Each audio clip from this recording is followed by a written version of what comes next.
Welcome, everybody. We are live. We are live. So this is exciting. We have a bit of a crossover episode today. We got SpongeTruths and No Villains Are Safe in one stream. I know. Aren't we so lucky? So, hi, welcome. Let's go. Oh, yeah. Yep. We got Peak stealing from Peak. And I'm always complaining about SpongeTruth stealing from me. You're glad you entered this early. Well, welcome. It's so good to see you all here. Welcome to the stream. Hitler vs. Stalin showdown. Oh my goodness. I know, right?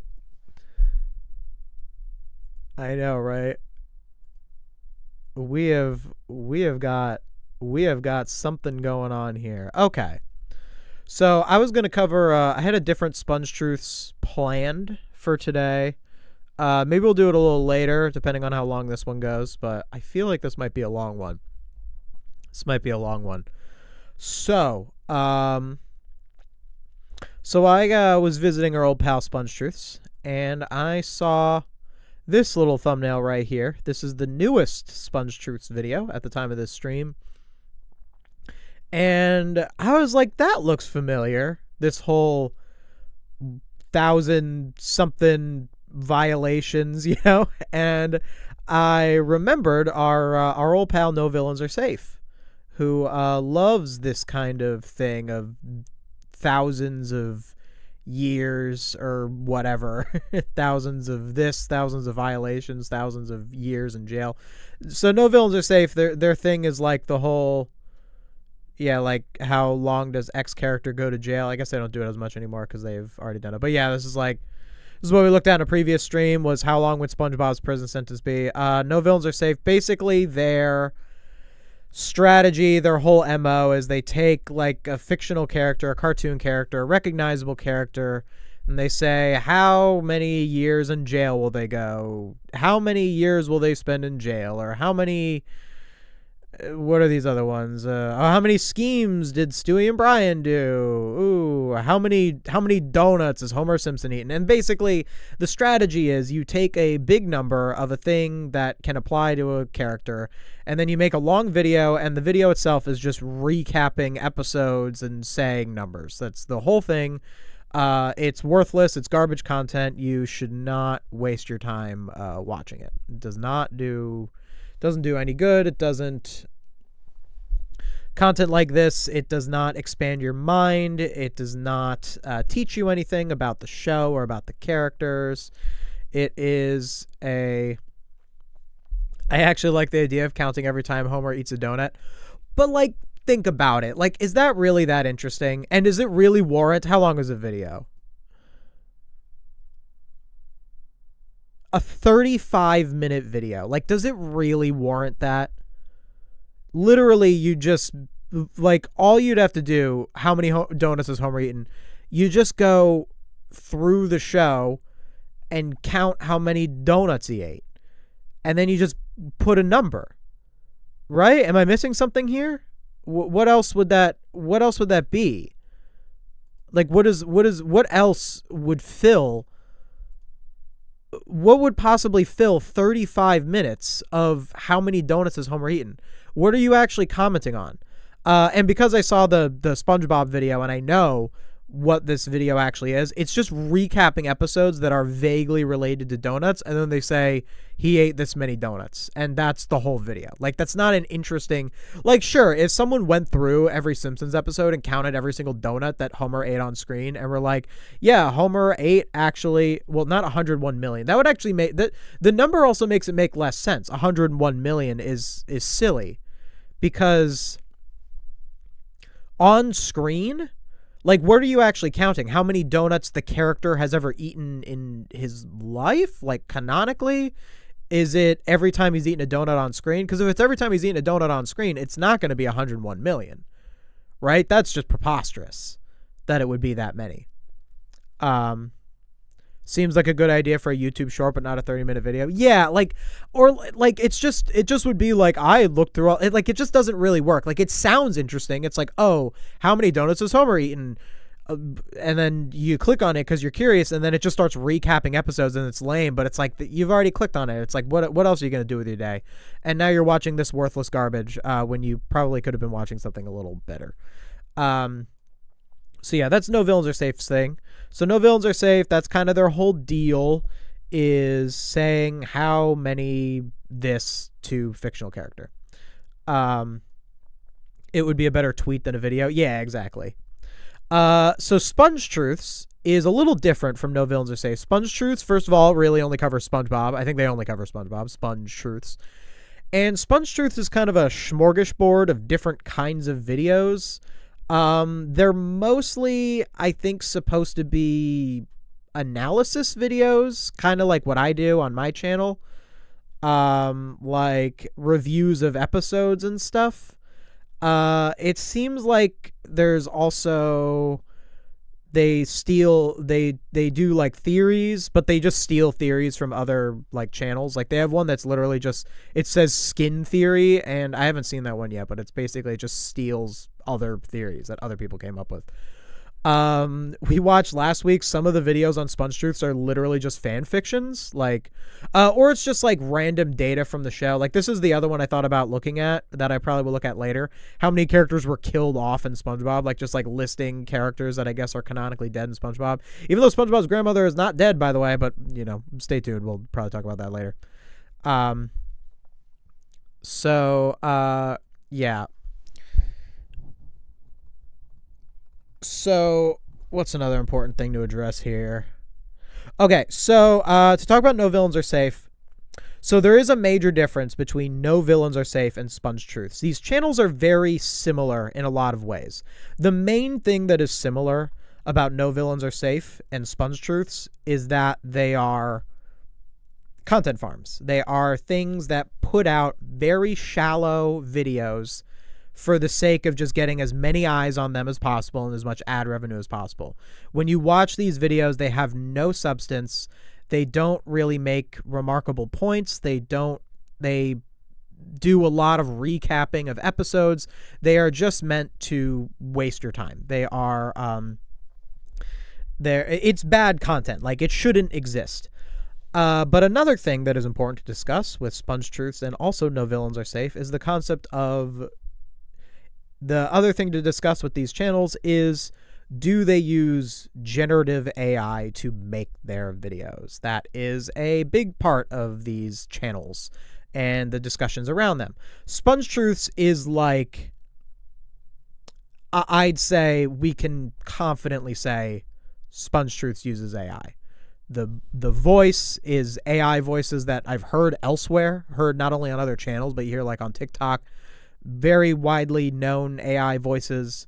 The writing is filled with AI tells.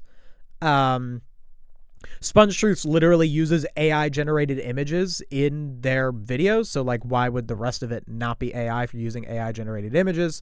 But No Villains Are Safe. SpongeTruths doesn't really like, it's not like upfront about using AI. Like it doesn't say like, oh yeah, this channel is AI assisted. Like I think SpongeTruths denies it. But No Villains Are Safe says in their descriptions of their videos, we don't use AI. They are very clear in saying that they do not use AI. No Villains Are Safe. They claim they don't use AI. Do I believe them? No. I don't believe them. I really don't believe them at all. Now, the main thing that I don't believe about No Villains Are Safe is that they don't use AI in the script writing. That's actually the main thing that I would think that No Villains Are Safe uses AI for.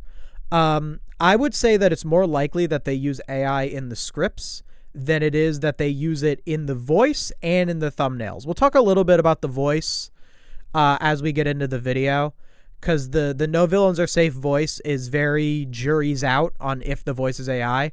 I was pretty sure that it wasn't when we watched the SpongeBob video, and now I'm really not so sure. I'm still not sure. I've seen some people say that it's possible that the no villains are safe if it is an AI voice. It's like a more finely tuned AI voice, so it doesn't sound as fake as something like SpongeTruths. Again, very jury's out on it. On if no villains are safe uses an AI voice. I think it's very possible that they don't. I think if you're going really out of your way to try and prove that you're not AI, and you have the resources that this channel clearly has with the amount of views they have, I don't think it'd be that hard to pay some Fiverr voice actor so that you can have that further plausible deniability that you don't use AI. But I think the scripts in No Villains Are Safe for AI, and I'll talk about why I think that as we get into their video. And the biggest thing of No Villains Are Safe is everyone thinks that someone even said in the chat, someone said, I'm gonna be real, No Villains Are Safe would probably be so much more prevalent if they just used thumbnails that didn't give it away. First of all, they are very prevalent. No Villains Are Safe is 277k subscribers is nothing to sneeze at, and the amount of time that they've been around, it's pretty bad. What they're doing is working, unfortunately. They are very much so getting away with it, more so than SpongeTruths, and SpongeTruths still does very well, but I think No Villains Are Safe is really getting away with it. Yeah, so the main thing that people say about No Villains Are Safe is that their thumbnails immediately give away that they're AI. That's what people will say. They'll be like, oh, like this channel, they try so hard to like not be AI, but you see their thumbnails and it's like, oh, that's an AI thumbnail. Because they do look very AI. Someone reached out to me and they showed me this. This is like Twitter, whatever. This post was actually in Spanish. I think it was from Brazil. Oh, so it might have been Portuguese actually, not Spanish. I don't really remember it was not in English. So this is translated, and it was saying that someone sent me this and said that this is the it's actually for, I think, their second channel, which is called Scribble, but Scribble and No Villains Are Safe, they're the same channel. But they don't hide that they're the same channel, or that they're the same owner. That's not something that they try to hide. So Scribble is just like the other No Villains Are Safe, and this is kind of their style. So they're saying that they're looking for someone to do fixed freelance work. I'm looking for two people, an illustrator who can work in a cartoon style and a good designer who can finish drawings. Finish drawings makes me feel like AI, right? Like, because their thumbnails are very consistent. No Villains Are Safe. They're very consistent thumbnails. These are some of the other ones. The art style is very consistent. They look awful, like AI or not. They look like garbage. I think their art style is so horrible. And they take a lot of what would be faces from the show. Like, that's clearly a SpongeBob face from the show. Like, SpongeBob's made this face in the show. I just think that their art style is horrible. If it's AI or not, most likely, if I was to say that these thumbnails are AI, they AI generate it and then someone draws over it. And that is consistent with this hiring tweet saying, finish drawings, they want a designer who can finish drawings. So yeah, something like that. But the biggest, I guess, evidence. Oh, no, I do not want to subscribe. Thank you very much. I guess the biggest evidence of the thumbnails being AI is ironically with this video, funnily enough, in Ave's video on No Villains Are Safe. Again, I got to credit Ave's investigations into No Villains Are Safe if they're AI. Ave has a great video on it. You should go watch Ave's video on No Villains Are Safe. Because it's a very good deep dive. And Ave's question about whether or not these thumbnails are AI basically revolves around the fact that the thumbnail of the Nasty Patty in this Violations is inconsistent with the original shot from the episode. So like it's similar, but there's things that are missing. Like there's like a certain amount of like warts and like the things that are like popping out of it. Like if you had just traced this over, again, these are Ave's findings. These are not my findings, to credit Ave. I just think it's relevant to this discussion.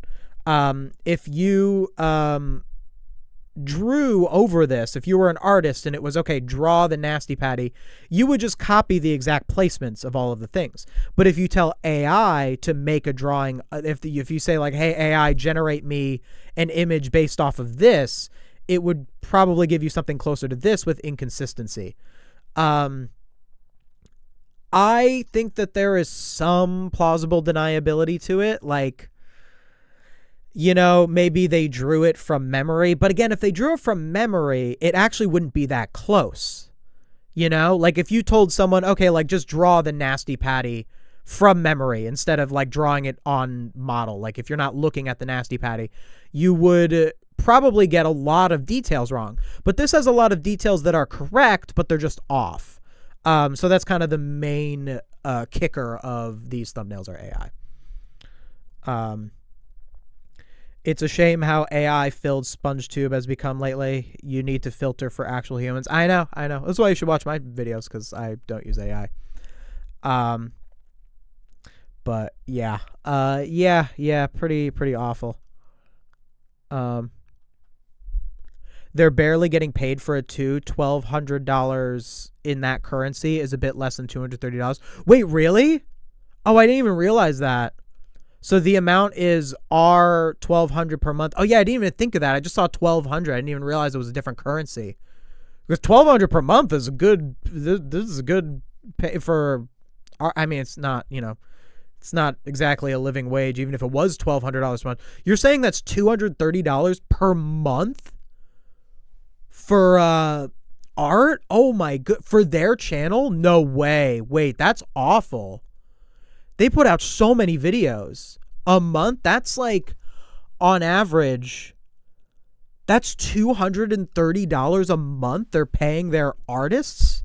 Well, not artists in quotes, because if they are, even if they're drawing over AI, I don't think it's good to draw over AI. But if you hire an artist to do that, they are still an artist who's doing the drawing over. The person who is who's generating the AI is not an artist, because AI is not art. But holy wow, they put out like a video a day, guys. They put out a video a day. If you're a thumbnail designer, $230 a month.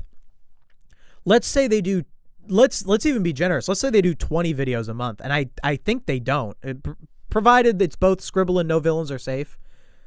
Maybe it's just for Scribble. Let's say it's just, because these look all like, is this a No Villains Are Safe thumbnail? I think this is just Scribble. Let's say it's just Scribble.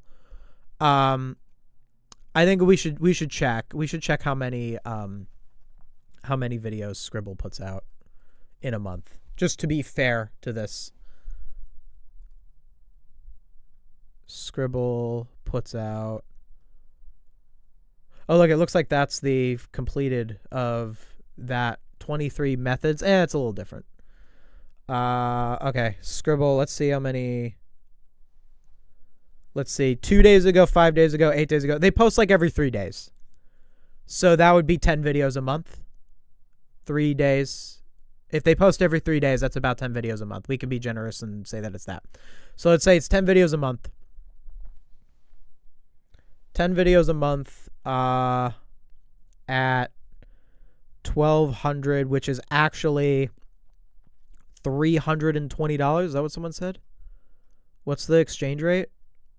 $230 for 10, let's say it's 10 thumbnails. That's $23 per thumbnail. That is highway robbery. That is awful. That's just taking advantage of someone in a country that might need that money more. Again, I don't know all the details of this, but just take what you will with those numbers. Take them with a grain of salt. But wow, because it takes a long time to draw, guys. Like I had in my most recent video for Sheldon SquarePants. I did a little rewrite of Sheldon SquarePants where I said that the episode would have been better if Plankton made a robot that looked like SpongeBob's brother, because the premise of the episode was Plankton pretended to be SpongeBob's brother, but he just looked like Plankton, so the episode made no sense. And my fiance drew fan art for that video because she drew a SpongeBob, like a little brother SpongeBob, that was supposed to represent the fake SpongeBob brother.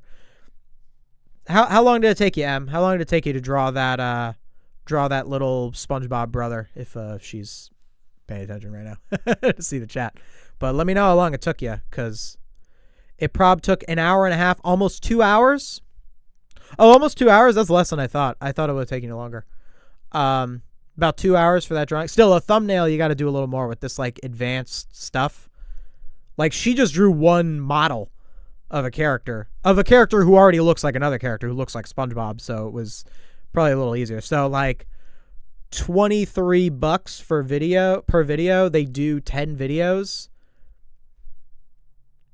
It's bad. It's a very small amount of money. It's bad. Okay. Is she the only concept artist you have? Yeah, currently.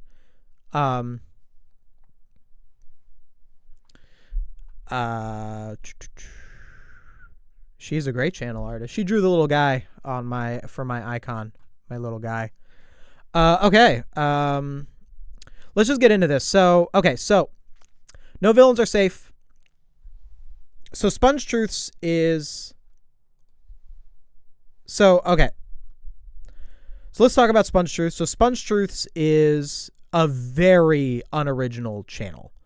No Villains Are Safe is also unoriginal, by the way. The whole, like, what would X character's prison sentence be? It's been a thing well before No Villains Are Safe. No Villains Are Safe just kind of really perfected it. But SpongeTruths will just take from everywhere. SpongeTruths has stolen from my videos. SpongeTruths has straight up stolen a video from me. If you look at SpongeTruths' Bizarro Bottom video, the main point of SpongeTruths' Bizarro Bottom video, it's like identical to mine. If you see my, that was actually my first big anti-AI video, was about how SpongeTruths stole my Bizarro Bottom video. So if you check out that video, you can see all of the evidence I presented for that. But this is clearly exactly the same as what No Villains Are Safe does. Like, right down to the whole 1,000 something, a 4-digit number violations, and it's the Nasty Patty, and this is the Nasty Patty with a 4-digit number of violations. I guess the only difference is this one has 1,472 violations, this one has 1,284. So I guess SpongeTruths thinks that it has fewer violations, as if they didn't just type a random 4-digit number, guys. Like, you know, like this number actually matters. So why don't we get into both videos and let's see how similar these videos are. Let's see their similarities, let's see their differences, and let's talk about what is wrong with this kind of content. Let's start with No Villains Are Safe. No Villains Are Safe was the original. So of the two, SpongeTruths stole from No Villains Are Safe. This is 8 months ago. How many FDA violations has the Krusty Krab had? And by the way, it's just a lame idea for a video. I'm sorry, guys. Like, this is not interesting. It's the same as the criminal stuff. It's just using a business instead of the crime stuff, but it's just a dull idea for a video. Here's SpongeBob sneezing all over. Okay. Let me just do 1.25. Probably gonna jump around this a little bit. I'm probably not gonna go into it as deeply as I did the criminal one. Over the kitchen. Okay. Here's SpongeBob sneezing all over the kitchen. Okay, right off the bat, you're already wrong. Like, literally, we are 3 seconds in. You're already wrong that this is an FDA violation, because this is from Suds, and Mr. Krabs sent SpongeBob home saying, "I don't want you sneezing all over my food." So that's literally not a violation. The food was not served to customers, and SpongeBob was sent home for being sick. So you're already wrong. Already wrong.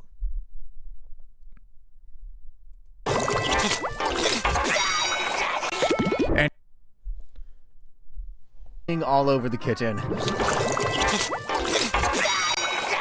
Class 2 violation, 2 points, $26,750.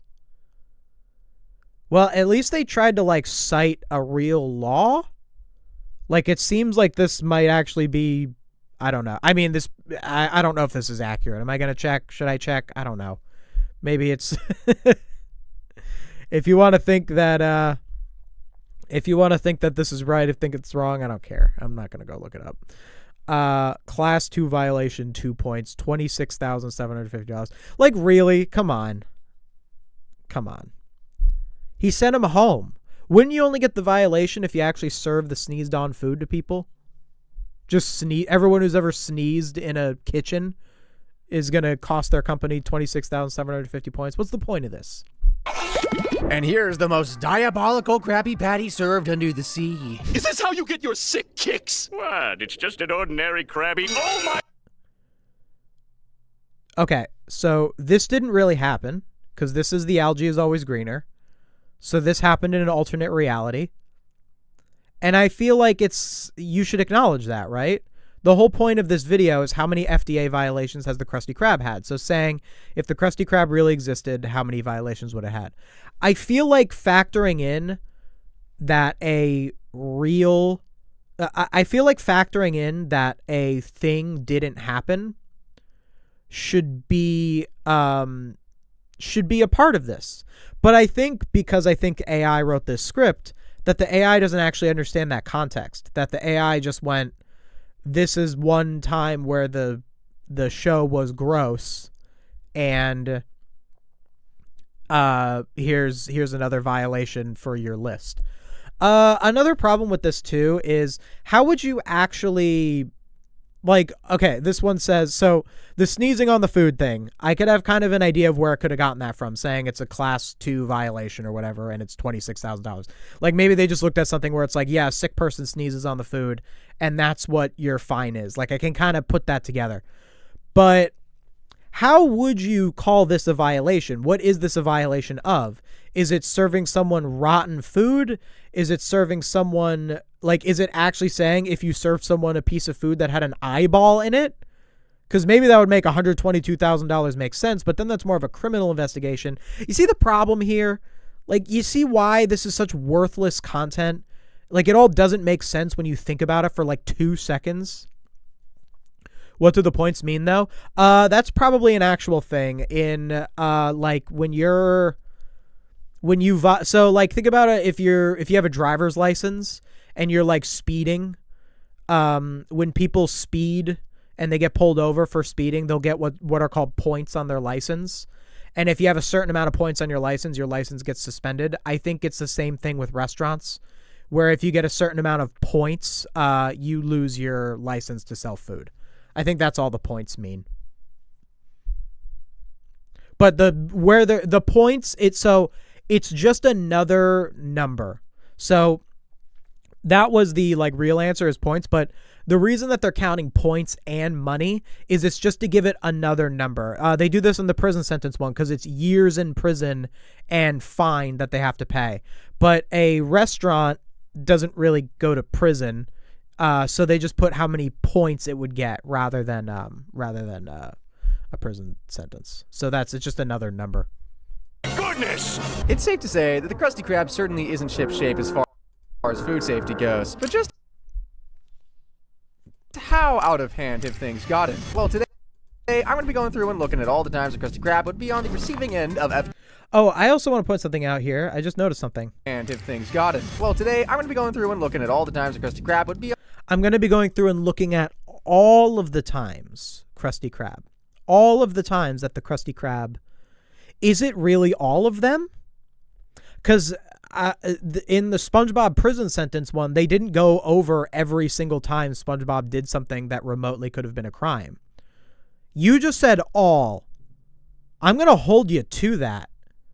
Is it actually all? Because I don't think it's all. I think it's just a select amount. which is another problem, is that the video does not fulfill the promise of the video. The promise of the video is how many health code violations has the Krusty Krab ever had.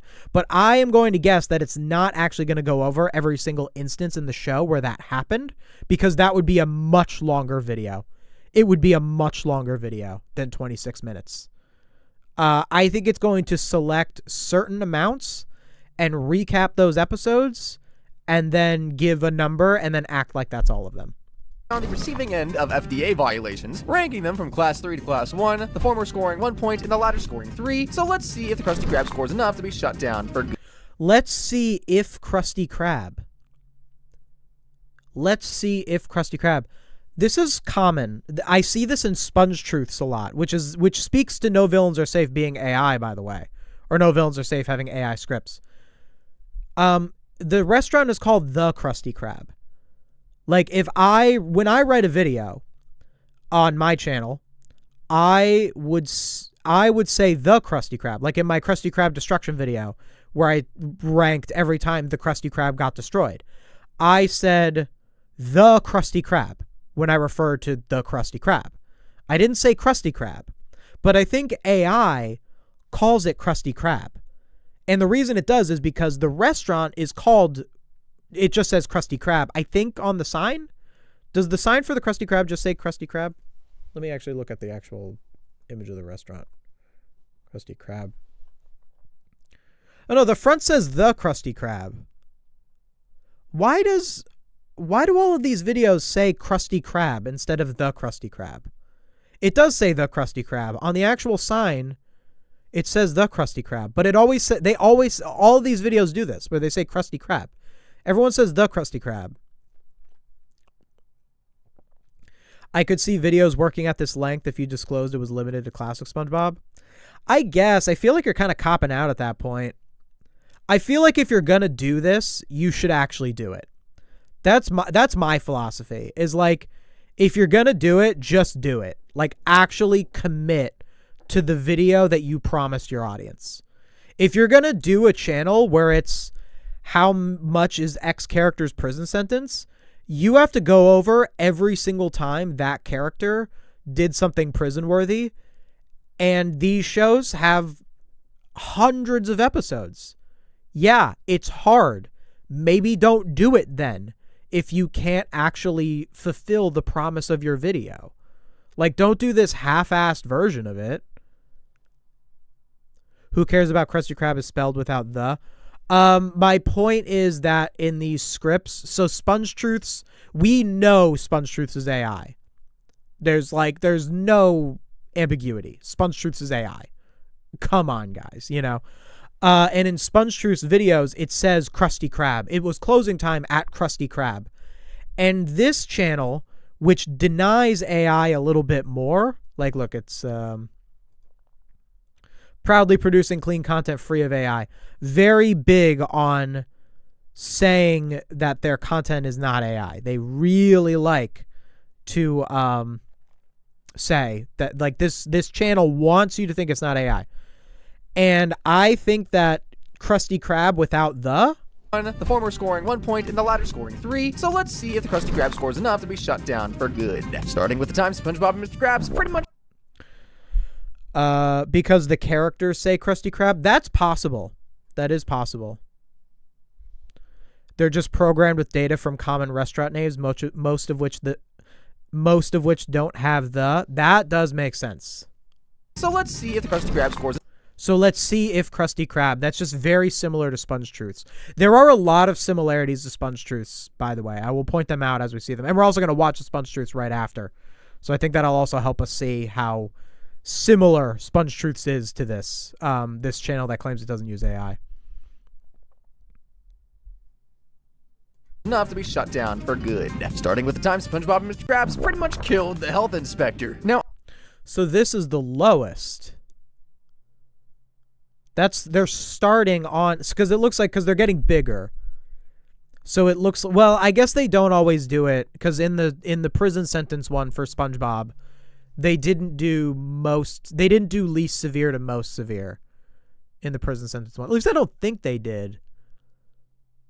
If they did, it was very sloppy because I think they didn't have it be least severe to most. But this looks like least severe to most severe because see how it's like higher, higher, higher. So Nasty Patty is the least severe. I feel like Nasty Patty would have been like number 1, or if not, like probably one of the top ones. Probably wouldn't be number 1 if you look at the whole show. Be shut down for good. Starting with. Wouldn't we already know they don't use AI? No, how would we know? You can just lie.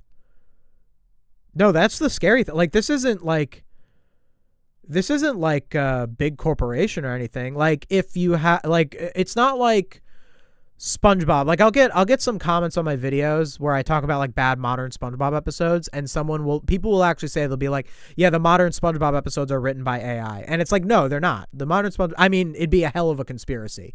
If modern SpongeBob episodes were written by AI, you would have to hide it because SpongeBob writers are union writers. So there's a lot of infrastructure there that would make it so that you wouldn't really be able to get away with using AI, or you'd have to disclose it, and there'd be a lot of stuff. With something like this, if you use AI to generate a script, and you edit it, or even if you just use AI to generate a script, just put it out there and it doesn't have really obvious stuff, no, it's not going to be that clear. You know, I mean, it will be clear when I look at it and I talk about how, like, when you look at weird inconsistencies and you see the way that they word stuff and how it gets stuff wrong, like you can look into it, but like, no, you really can't, like people will just lie. That's kind of the big thing, is a lot of people who use AI don't want you to know that they're using AI. That's what makes it so sinister. The time SpongeBob and Mr. Krabs pretty much killed the health inspector. Now, obviously, the Krusty Krab isn't the same.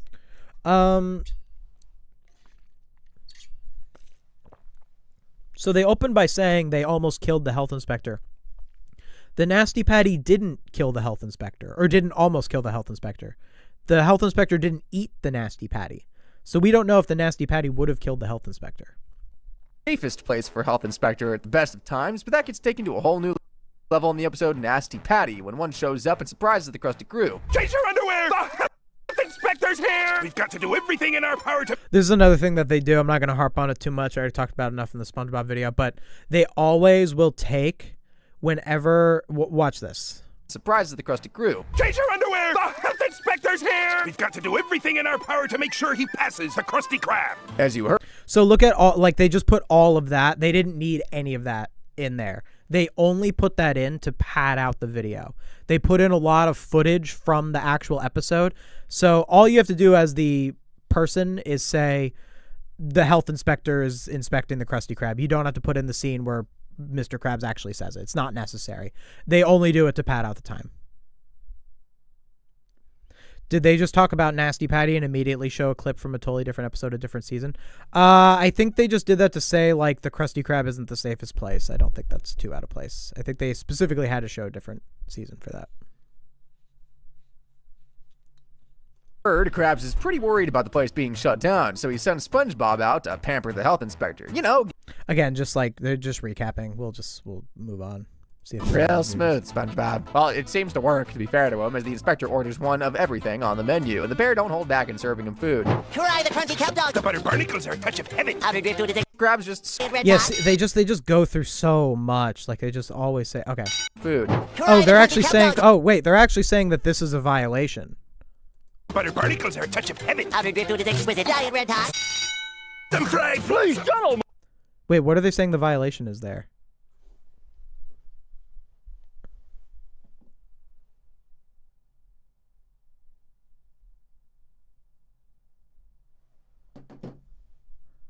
Whoa, hold the phone. Did Mr. Krabs just serve the health inspector nails? That's a oh my.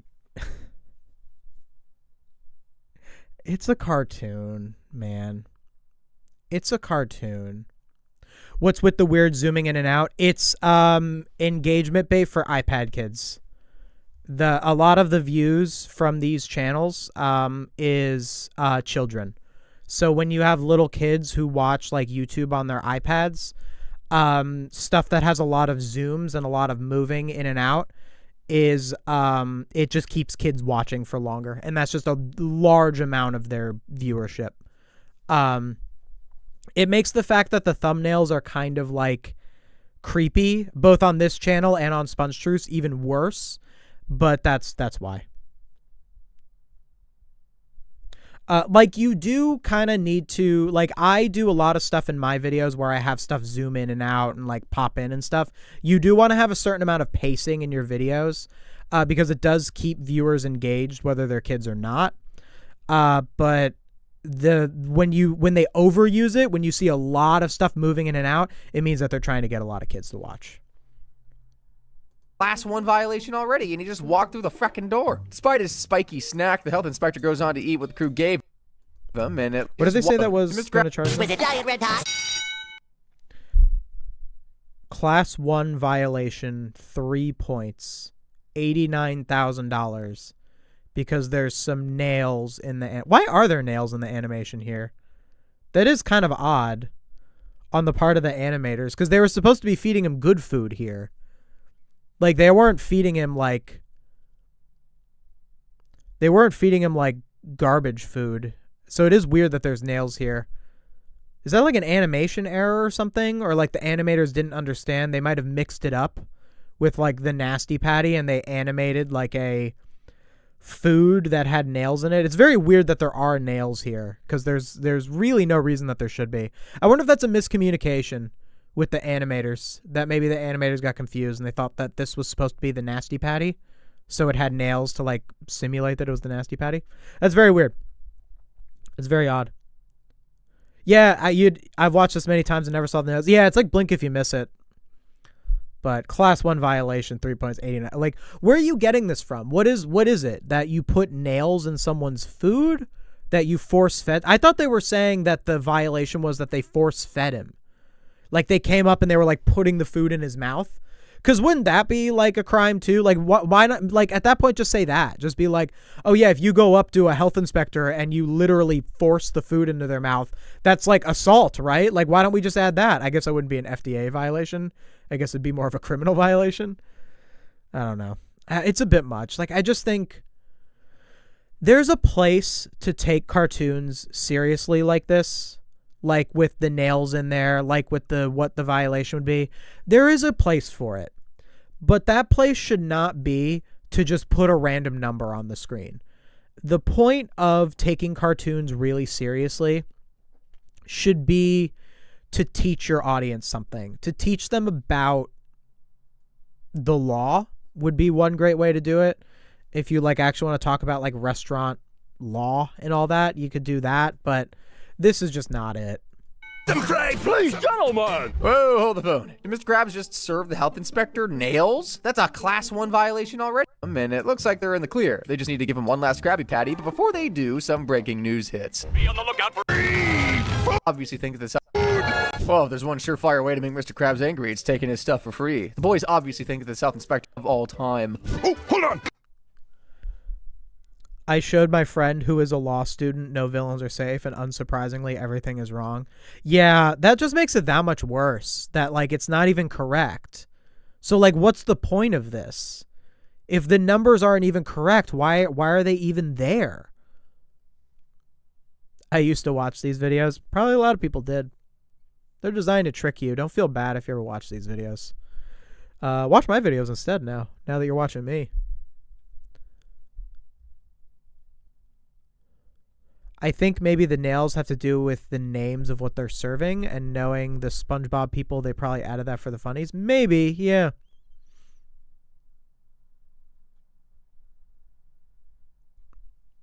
Got a jar of toenail clippings in my office. Oops, dropped it in the toilet. Fish it out, I'll dry it with me gym socks. But what does a patty that's been dipped in toilet water, covered in toenail clippings, and wrapped in a gym sock look like? I call it the Nasty Patty. Class 1 violation, 3 points, $210,000. But the feeding him nails was what, like $80,000? Why is this $210,000 and why is the nails $80,000? Wouldn't nails be worse?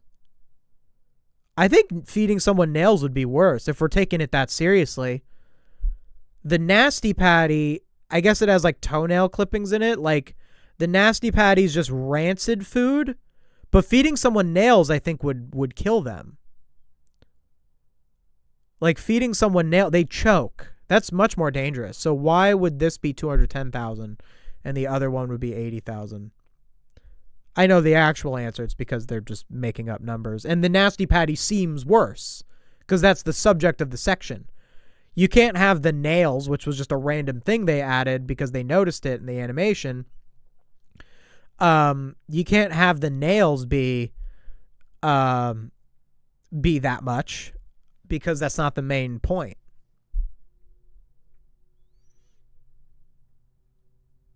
There's no way to make this video without this much recap and clip showing, but if they did, it would maybe 2 to 5 minutes. Yeah, exactly. If you actually did this video right, I actually think you could do this video right and have it be like 26 minutes, but you would have to go over every single episode where they would have had a violation, and you would have to properly research the law and teach your audience about the law. And that is something that, first of all, AI would not really be able to do, and it made their script. And it's also something that would just be so much more work for the same length of video. This video is 26 minutes long. They put it out there. They get the ad revenue. They get paid. Let's say you did the video right and the video done correctly is also 26 minutes long. Let's say it's the same length of video. You're getting the same ad revenue for more work. Like, for people with no integrity, it's a no-brainer to do it like this because you get the views anyway. You know, like, it's really like this. So there's a couple like solutions to this socially. Like the main thing is like, oh, if we were all just better, if human beings were just better and didn't watch garbage, like this garbage wouldn't exist. Like, that'd be great. That's not really realistic. What are like some actual things that could solve this? Obviously banning generative AI is a big one. If generative AI was banned and No Villains Are Safe genuinely doesn't use AI, if they actually don't, then they'd be able to continue as usual. They wouldn't slow down their output. I think that generative AI is used to write this script, so I think that would already tone this down. But there was still content like this before generative AI. And there would be content like this after generative AI, provided we wise up as a species and ban it. There could be. So other ways that this could get gotten rid of is, I don't know if like YouTube as a platform would be able to understand the difference properly of like recap slop content. And I think if you really went after recap slop content, you would probably have to go over any cartoon reviewer. It's really hard. Like what would actually meaningfully fix this is very difficult. It might just be a matter of education. We might just have to be a better educated population to identify that this kind of content isn't very good. I feel like there might be better answers to it, but that's kind of what I'm thinking of too.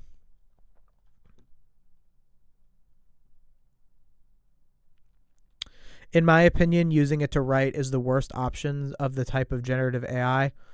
It's a hard comparison. Like the worst kind of generative AI. Writing's pretty bad. AI generating writing is pretty bad. It's not the worst. The worst thing that you can do using generative AI is generate images that harass people. Like what Grok did. I would say that's the worst thing you can do with generative AI. Maybe like misinformation for like negative political gain might be the worst thing you can do with generative AI, but I get what you mean. I don't know, like it's hard to compare. I guess the reason that you probably say that is that using AI for writing is the easiest to get away with. Like, it's just the easiest to immediately get away. I don't know. It's hard. It's hard to really choose, to really figure it out. But yeah, it's political disinfo. Yeah, it's really like that stuff is I mean, it's literally world ending. I'm not gonna, I'm not even fear mongering here. Like, the political disinfo using AI, the power that AI has to put out political disinformation. If you're arguing it's like, oh, well, you could do that with Photoshop, you could do that with like the printing press, you're an idiot. You're completely incorrect.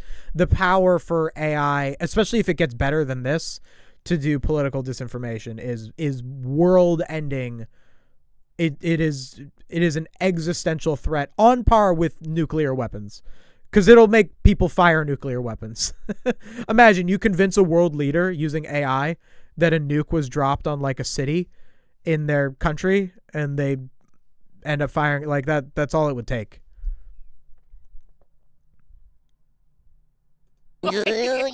Oh, sweet, merciful Neptune. Concocting a bad... Why did they even name it Grok? Isn't this the future of technology? Why did they name it like a caveman? Because the people who made Grok are incredibly cringe, and they like that, like, haha 420, like, it's why they called the thing that went, the government agency that went and like stole all of our info and killed millions of people by cutting off US aid. That's why they called it like frickin' Doge. It's because they're really cringe and they think that the name sounds funny. Yeah, these people are not people. They are not like us. With bodily waste would 100% be another class 1 violation, but would cost crabs easily over double in fines, especially as that sort of stuff can be considered assault. As we know, though, the health inspector doesn't actually eat the nasty patty. Yeah, the health inspector doesn't eat the nasty patty. So you acknowledge that he doesn't eat the nasty patty, but you said it almost killed him. Wait, are you saying that the fly is a violation? That is such a stress. That is such a stretch. A fly in a restaurant is a violation. Like, maybe if you had like a swarm of flies, that's probably what it's doing. It's like, oh yeah, if you had like a bug problem in your restaurant, then you, why is there a fly underwater? It's okay for the joke. It's not like Gorilla Suit Day. It's all right. It's fine. Yeah, there wouldn't be a fly underwater. I know. Yeah. It's so quick though. I think it's fine. It's not a big deal.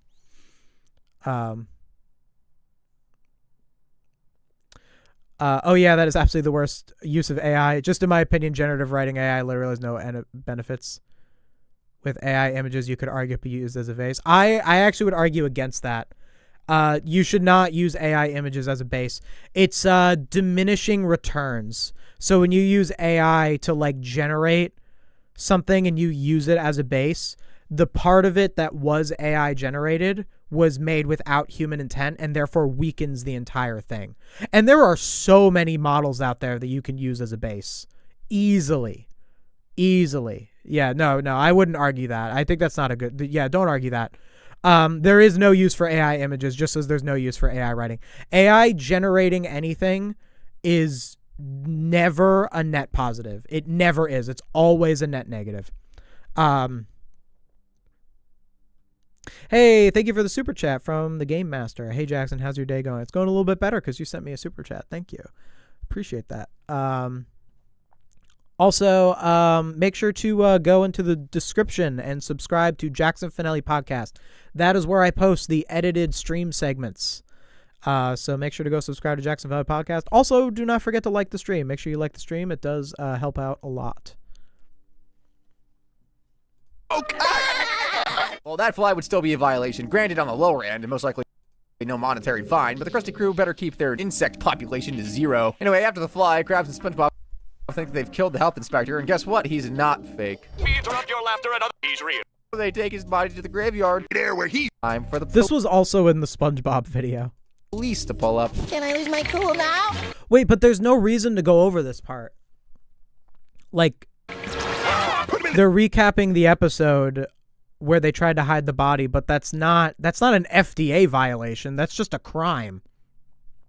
They're not even in the restaurant. That's just a crime. I'll keep them cops busy. Get away!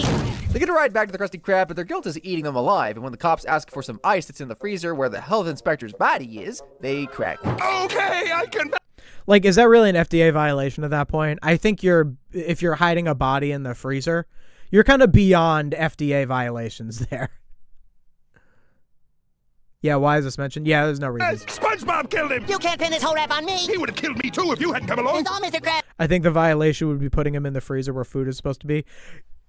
Yeah, but at that point, you're done. Like, the whole restaurant's getting shut down. You put a body in the freezer. Like, there's no overlap there.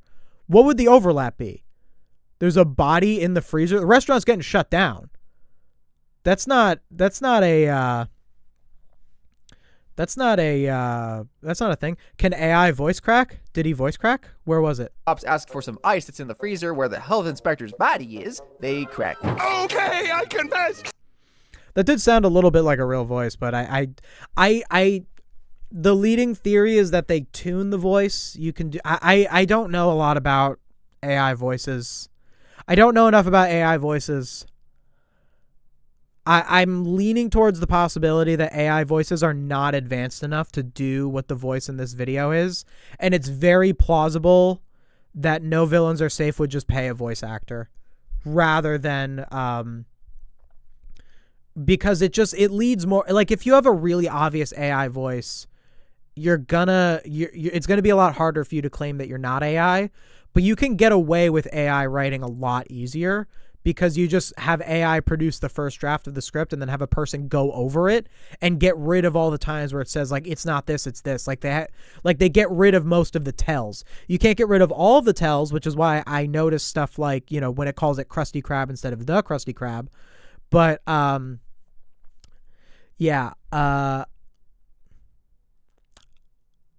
AI is able to crack its voice. Yeah, we might need to do a separate stream just for investigating if the voice is AI. I really don't even know where I would begin with that. If anyone knows anything about how AI voices work and if this voice could be an AI voice or if it definitely isn't, 11 Labs has voice exaggeration. Yeah, can't you go in and like tune it?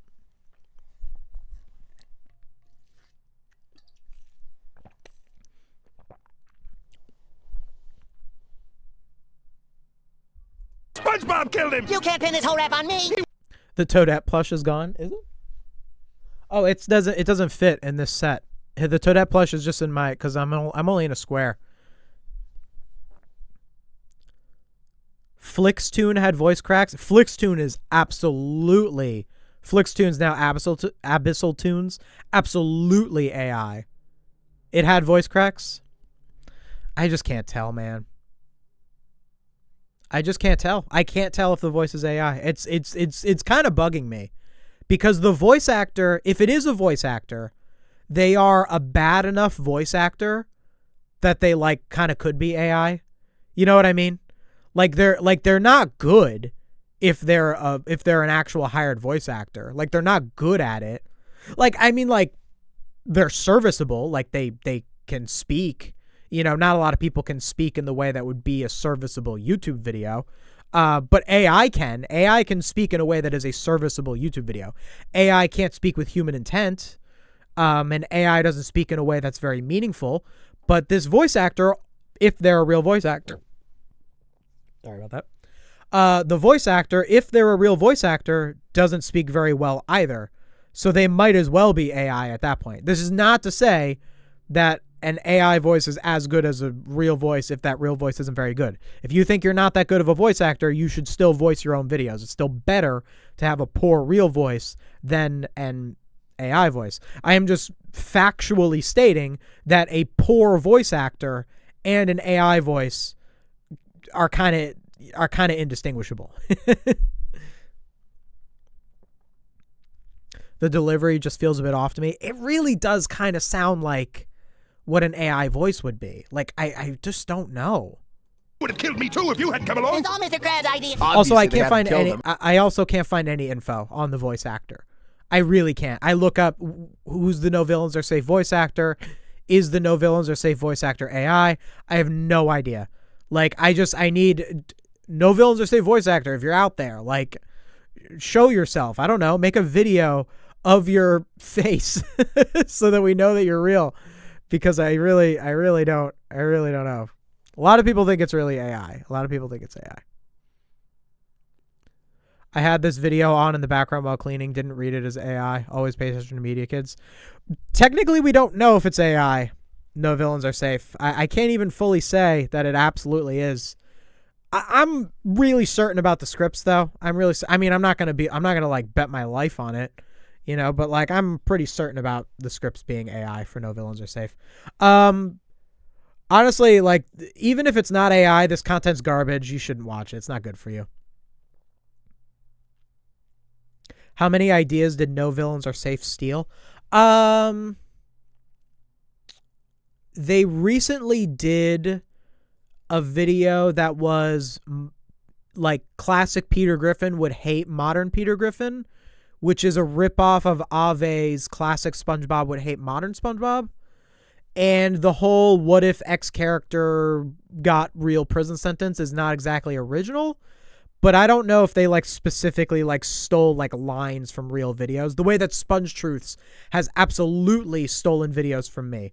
I have not seen anything from No Villains Are Safe that's like they took that from me. But No Villains Are Safe does not make videos that are remotely similar to mine. And I don't really watch content that's like, what if X character got a prison sentence? So I wouldn't know. I wouldn't really be able to tell.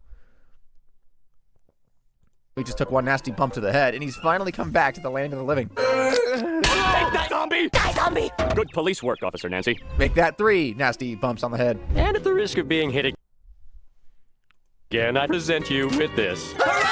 Whoa, you pat tail. Yeah, you know, that's also another thing. So they're saying how many FDA violations did the Krusty Krab had. Okay, so like, they passed in Universe. In Universe, they did not get any violations. Oh, also, the Game Master, thank you again for another super chat, $2. Plagiarism at its finest by No Villains Are Safe. Yep.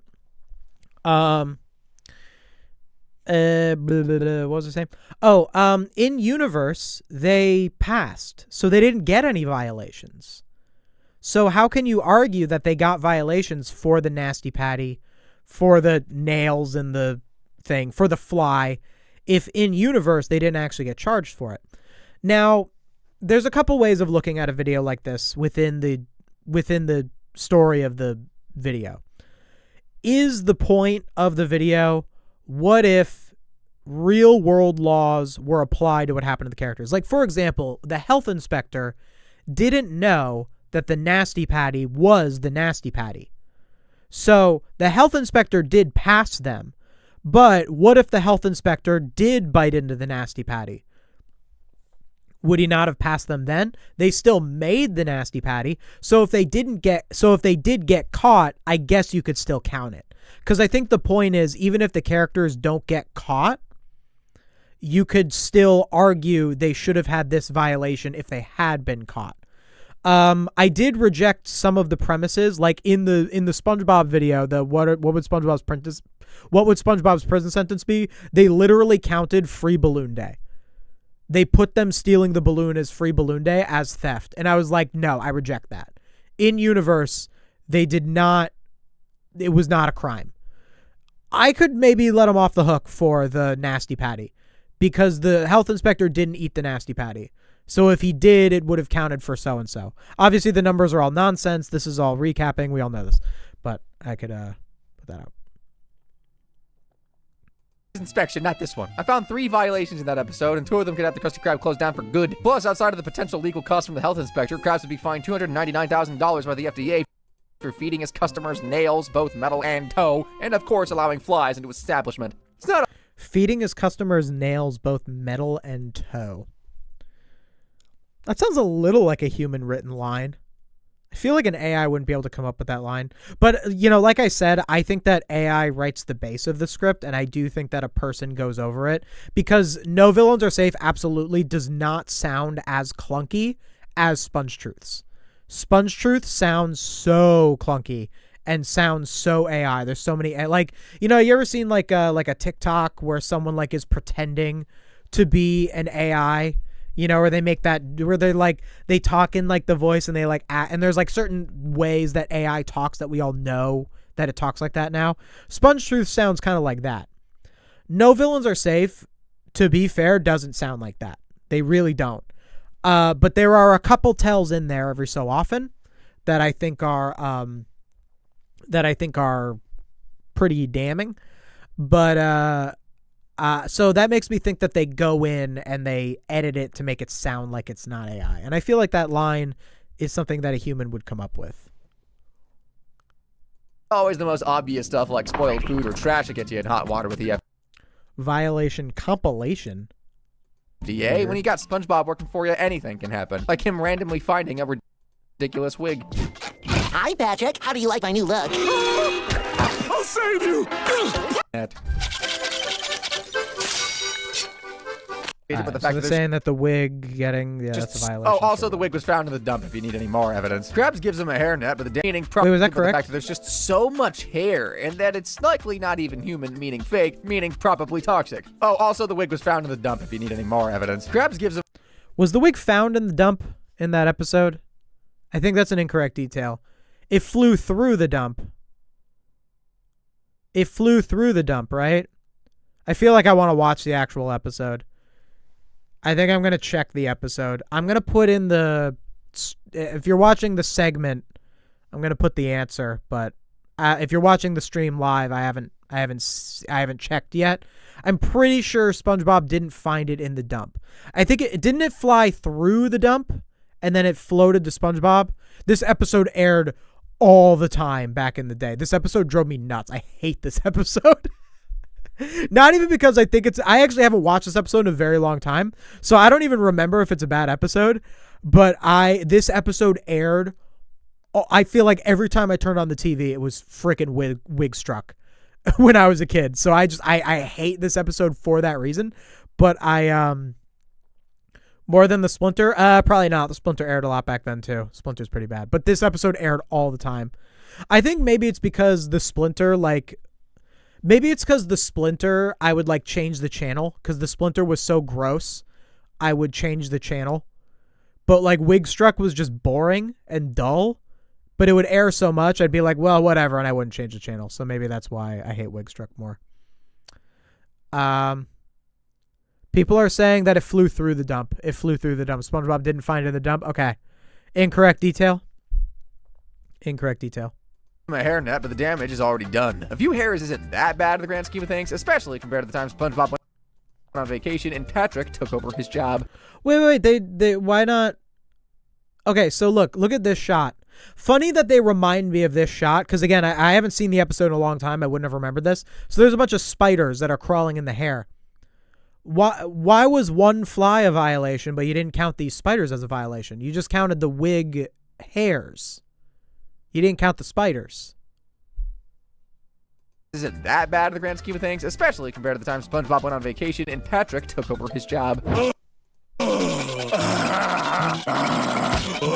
Last three Oh, it scratches backs too!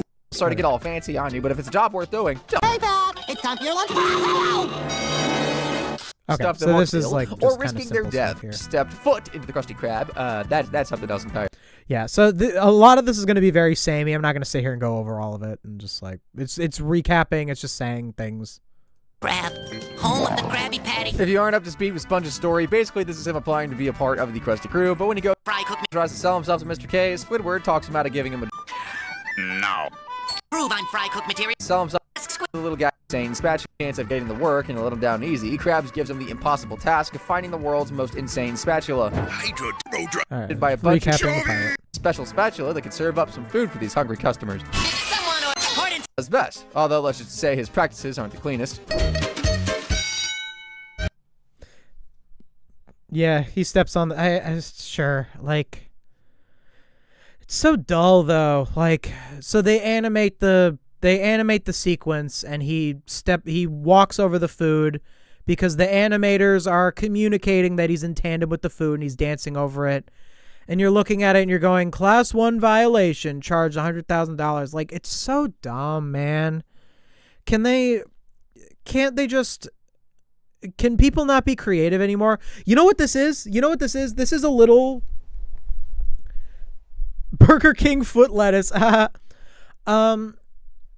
feel like this is kind of anti-intellectual or media illiterate.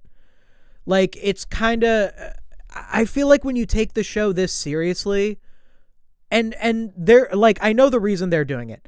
They're doing it because they want to add numbers to their big number and be sensationalist and say the Krusty Krab has this many violations.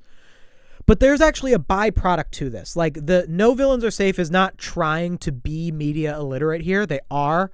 But this promotes media illiteracy. It promotes the idea of looking at a show and being like, oh, he stepped on the food. That's a violation. And that's not a good way to tell stories by thinking about that. Like, imagine someone who watches this video and engages with this video, becomes a writer for an animated show, and then there's like a character that's like dancing around food, and they're like, oh no, he can't dance on the food because that's going to be an FDA violation. Like, it just promotes this kind of media illiteracy of like not understanding that like this is a musical number that represents how SpongeBob feels about the food and the magic of SpongeBob becoming this fry cook, the magic of him getting the job and succeeding in his arc. Like, that's what this communicates, and you're reducing it to, haha, he stepped on the food, he gets a violation. I don't know. I don't like it, you know? And also, I do think that, so like, let's say you did this video right. You know, let's say you did this video correctly, and you went through and you tracked down all of the actual FDA violations that the Krusty Krab committed. I feel like you should only count ones that actually matter. Like, in a musical number, like, this isn't real. Or like something like, SpongeBob in this same scene, there's a part where SpongeBob, he goes into the box of Krabby Patties and he comes out and the Krabby Patties are in his eyes and he shoots them out because it's an animation thing. It's a cartoon. It's magical. I feel like you shouldn't count that, and then also count, because they talked about in Bummer Vacation, they showed... That's two! They showed Patrick scratching his back with the spatula. That's 100% not, because it's a job worth doing. So that's a class 3 violation for improperly handling disgusting stuff up. Or they show this. Like, they show Patrick putting the Krabby Patties on his stomach when he's cooking. You know, I think if you made this video right, I think you could count this. I think that's fine. It's a thing that happens. It's a thing that is in the narrative. It's commented on by the characters, and it represents what it is. Patrick puts the Krabby Patties on his chest. It's meant to communicate that he's bad at the job, that, you know, SpongeBob is supposed to be the fry cook. Patrick's not supposed to be the fry cook. So when Patrick has the job, he does it wrong. He puts the Krabby Patties on his chest. But within the universe, that is literally happening. It is actually happening. In this, SpongeBob did not literally step on the food. He didn't literally step on the food. It's an animation thing to represent what's going on in the scene. And I think that if you were going to do this video correctly, you should understand the difference between that, and you should only count the parts that actually matter. Like even the Nasty Patty. There were parts of that Nasty Patty thing that I think were relevant. That I think could have contributed to a video like this. And then beyond all that, you'd have to actually go and research the numbers and get the numbers at least remotely correct. So, yeah. I should say his practices aren't the cleanest. I mean, I can see the appeal. It can be used as a tool to educate people on health food violations. Just put a disclaimer that this is a cartoon. It shouldn't be taken too seriously. I agree with you. Yeah, I think because that is a totally valid way of...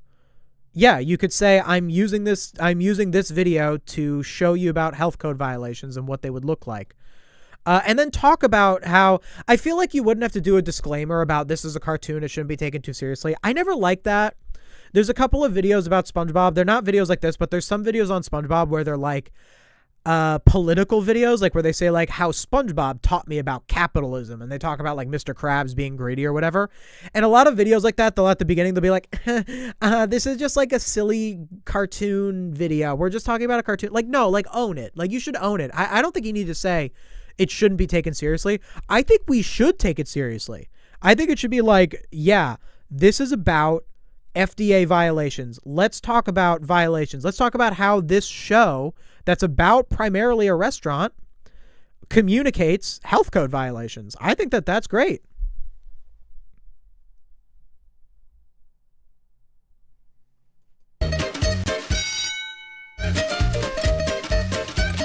Okay, kind of undersold that, didn't I? That's a pretty serious violation, especially when he's feeding hundreds of fish.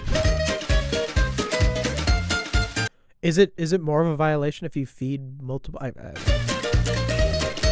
Well, hey, at least it's not as bad as the time Mr. Krabs forces SpongeBob to serve a rancid patty, which he finds under the grill. Huh? Okay, so like that's actually a valid one. Like I think that would be a valid part of the list. You know? The Krabby Patty. Yeah. Wait, that's okay. See how it's already incorrect? Look, 13,500 for a spoiled serving someone a spoiled burger. Okay, but it's why is that a class 3 violation? 13,000, but the nasty patty is 100,000. Is it because the nasty patty has more gross stuff? Like, isn't rancid food rancid food? It's cold and hard.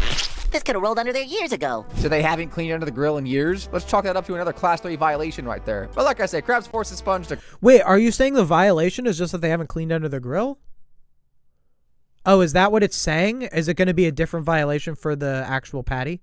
cook and serve this delight. Order up, Squidward. All right. Oh, okay. Nope.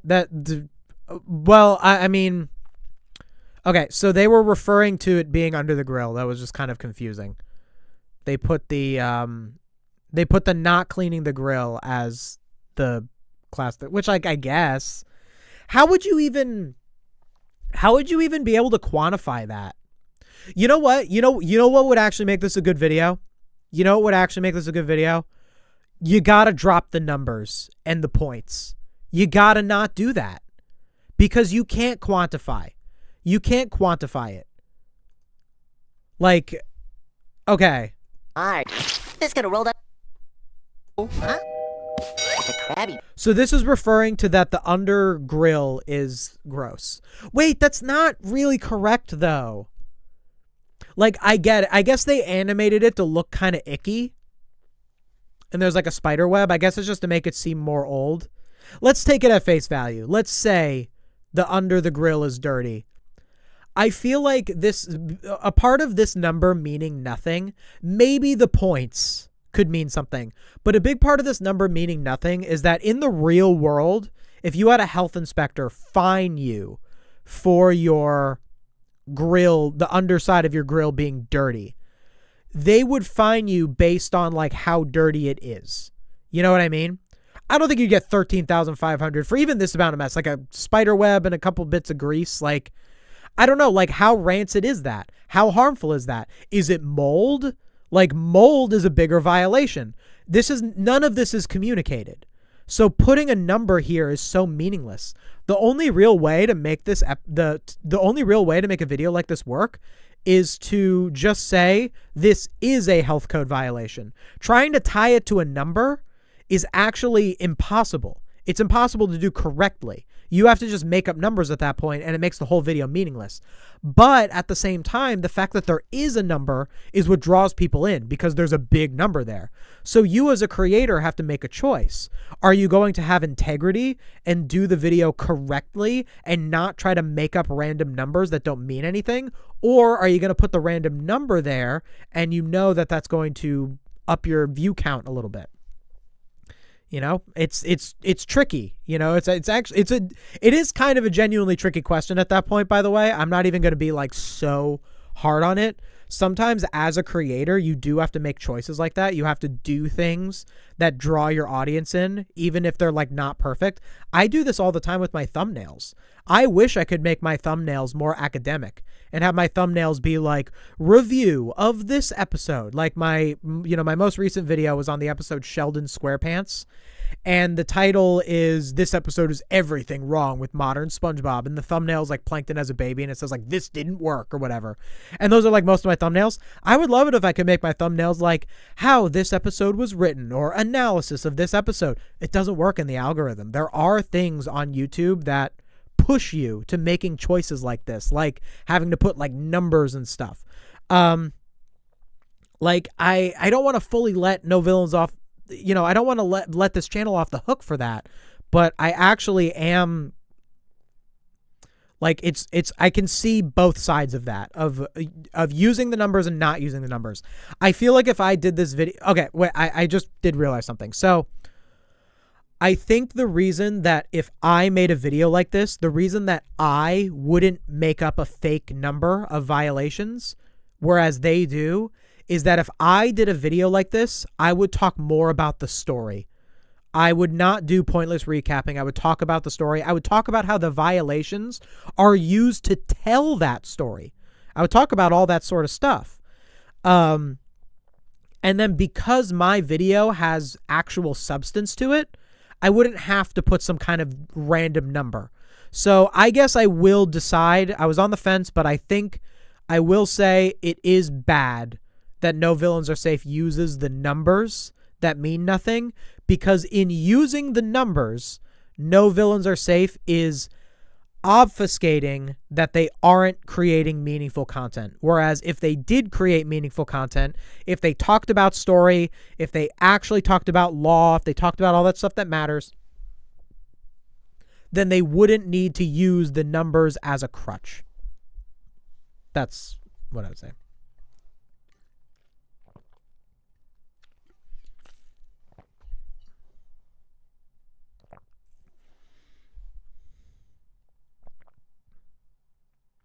Putting the numbers is just their way of trying to be educational and failing.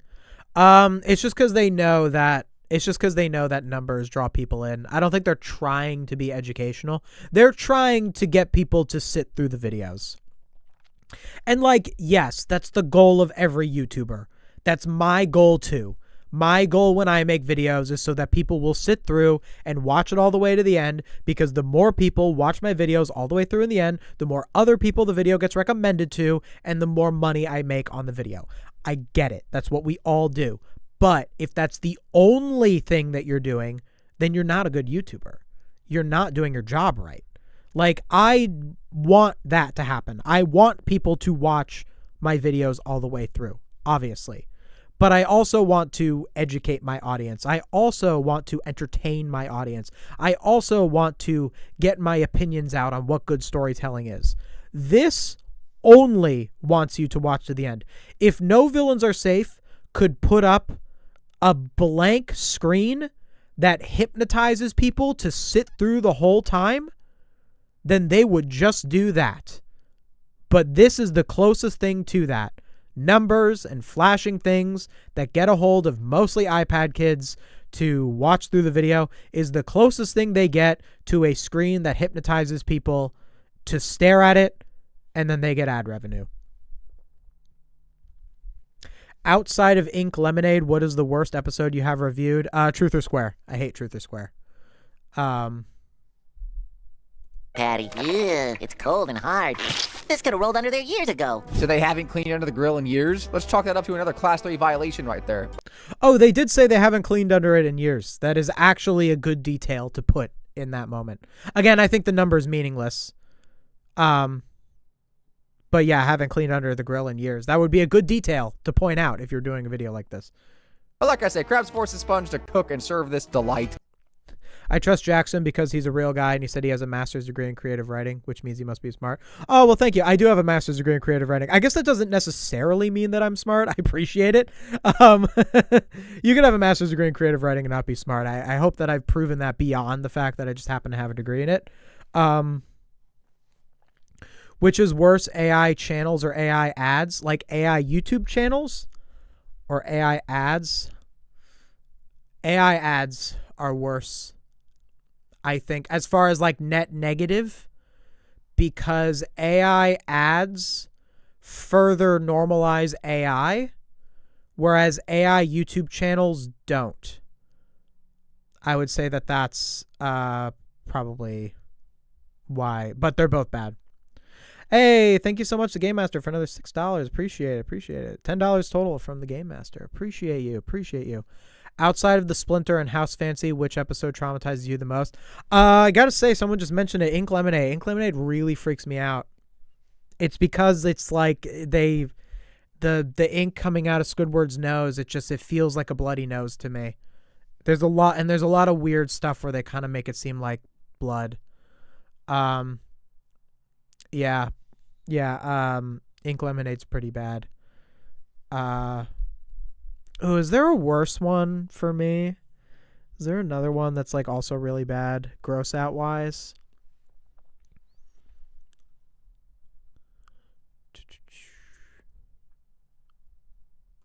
Order up, Squidward. All right. Luckily, it doesn't get served to a customer, though. Instead, to prove it's still good, Krabs takes a bite for himself. So that should have been end of discussion. Why is he talking about Krabs eating it himself? Krabs owns the restaurant. So if Krabs eats his own rancid food from under his own thing, that's on him. He didn't serve it to a customer. That's not a violation. Like, if you eat your own thing, that's kind of on you, bro. Are there any bad middle season episodes you plan on reviewing? Are there any I missed? Yeah, I want to do a video soon, actually, on what was it called? Like Legends of Bikini Bottom. I thought about it when I covered Sponge Kano, because Sponge Kano, the Krusty Krab, gets destroyed. There's like a whole, I think it's called Legends of Bikini Bottom. Is that what it's called? It was like a sequence of like episodes. There was like the Main Drain, Trench Billies, there was like a sequence of episodes, and I always thought they were really awful, and they aired a lot as a kid. Funnily enough, Sponge Kano I actually thought was a very good episode, but but I am considering that. Oh, look, an ambulance. Now then. That's what you could be doing to your customers, Mr. K. So after this spree of 6 pretty Yeah, they didn't need to mention that he ate it himself. serious violations, Krabs will be on the receiving end of $321,800 worth of fines to boot. Surely it's cheaper and safer just to shop at the Bargain Mart and cook your own stuff. When you live in a pineapple under the sea... I think it's weird that they have a whole section and they called it Violation Compilation. I just think that's really clunky structure, you know? Like, I kind of do that sometimes. Like, I did that in my Krusty Krab video where there were a lot of entries where it was... like the Krusty Krab video was about how much Mr. Krabs deserved to have the Krusty Krab destroyed. So I had like one section where there was 4 episodes on the list where Mr. Krabs had the Krusty Krab destroyed because Plankton tried to steal the formula and it ended up destroying the Krusty Krab. And they were all equal. Like, Mr. Krabs didn't deserve any of them because he didn't have anything to do with it. It wasn't commenting on his behavior. So I had a section where I was like, the ones where Mr. Krabs the one where Mr. Krabs was a victim of Plankton's schemes. And then it was just all 4 episodes in one section.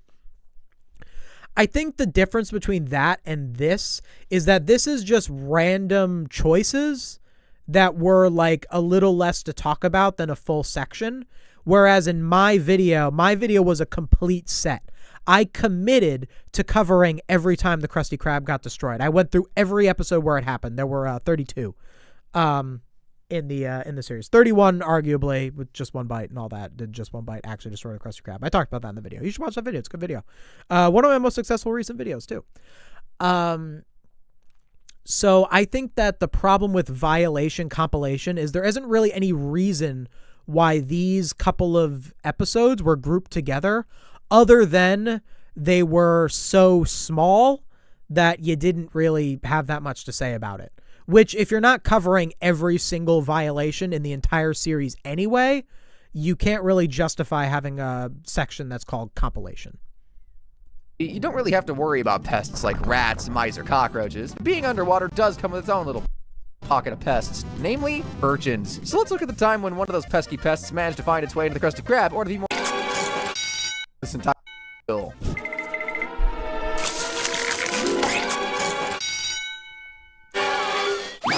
So you're telling me SpongeBob has had a decomposing head under his grill this entire time? Which, if you didn't know, would be right at the upper end of FDA's violation scales. You know, a corpse being under where the food is cooked is... Yeah, again, like, is that going to be a violation? Like, because I think, is that how violations work? Like, I feel like there's a point where something is just a crime. Like, that's not really an FDA violation. That's just a crime.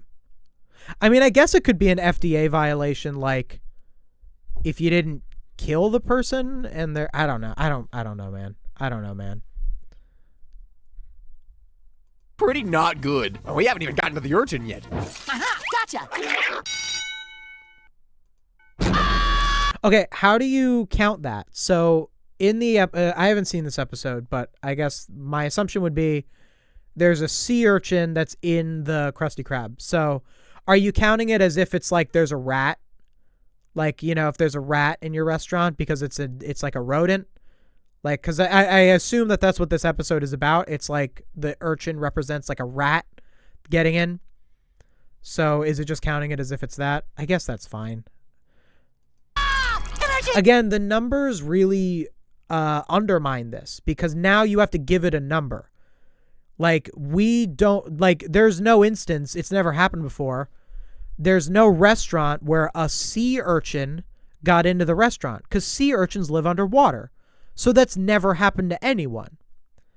I guess you can count it as if it's a rat and maybe it's fine. Or a roach. Yeah, like it could be something like that. But like, there you go. Or a roach. Like, is it a rat or is it a roach? It's not either because it's a sea urchin. It represents one of those things or both of those things at the same time. Like, it references those things, sure.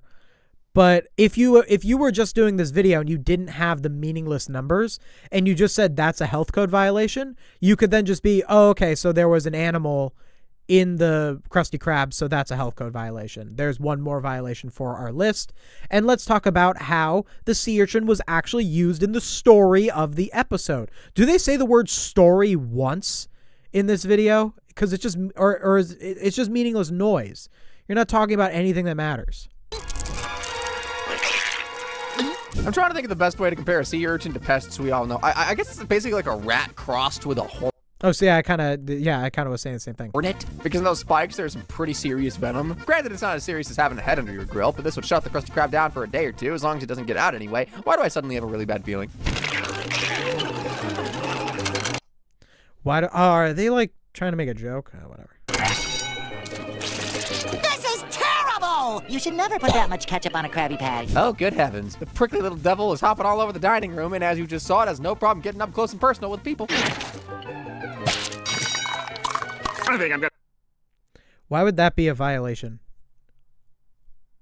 The eating isn't it being in there already the violation? be sick. There's one silver lining in all this. At least people haven't realized there's an urchin around them. Urchin! All the customers race out of the restaurant leaving crabs without a dime, so he calls on someone he knows who's as small covers the mother load. What kind of an urchin do you think I'm worse than... Meanwhile, remake. When was the first movie? Meanwhile, case in the real world that charged the restaurant. So that's 5 class 1 violation. The Krusty Krab has come out to a lot So they of went things, and they could have just ended that whole analysis of that episode could have ended at the moment they put the number for the urchin.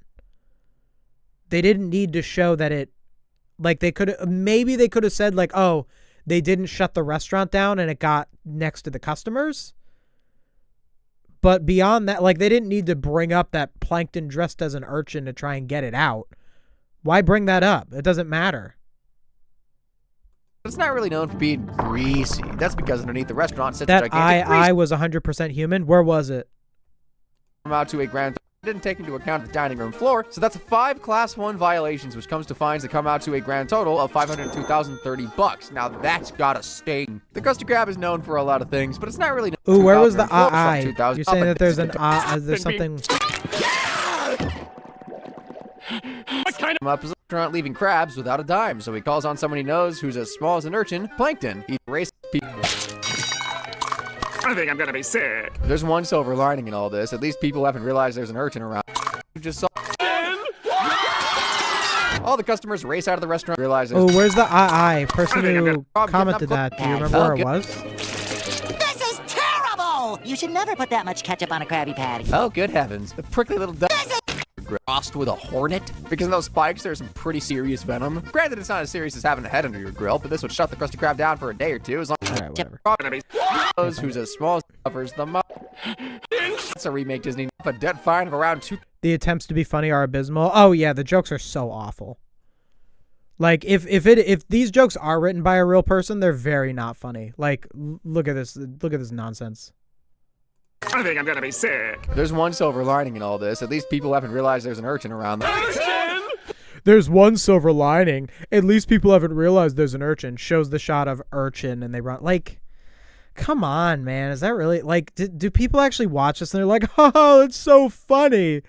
Like, do people actually laugh at this, or is it just a way to fill the time and be like it seems like attempting to tell the joke is like enough, like to make it seem like they're trying, even though it's not funny, because I don't think anyone would actually laugh at that. It's really not that funny. Like, you're using the episode itself. At least the customers haven't figured it out. Urchin. I don't get it. It's just not funny. I mean, I get it. It's just not funny. It was a sort of stutter. Yeah, but where was it? By a rabbit. Oh boy, 100 movie. Meanwhile, in the real world, the charge room floor. So that's 5 class 1 out of state. John sits a gigantic grease. Is known for a lot of things, but it's not really known for being greasy. That's because underneath the restaurant sits a gigantic grease trap. And it turns out it hasn't been emptied in years. Oh, what is it? That, me boy, is a grease trap. Oh, looks like nobody's cleaned Okay. out the trap in a while. No Nobody's cleaned out the trap in a while. Class 2 violation. Okay, but here's another problem. So here's another problem with putting the numbers. So the grease trap. What Look is at it? That, me boy, is a grease trap. Okay, so that is cartoonishly large. It's ginormous, the grease trap. There's no grease trap on Earth that's that big. It's cartoonishly large. So how can you Looks like assign nobody's cleaned.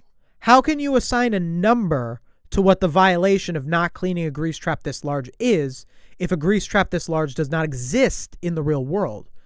Like, is this the fine that would be for not cleaning out a regular size grease trap? Because if it was, wouldn't that fine be more if the grease trap was that big?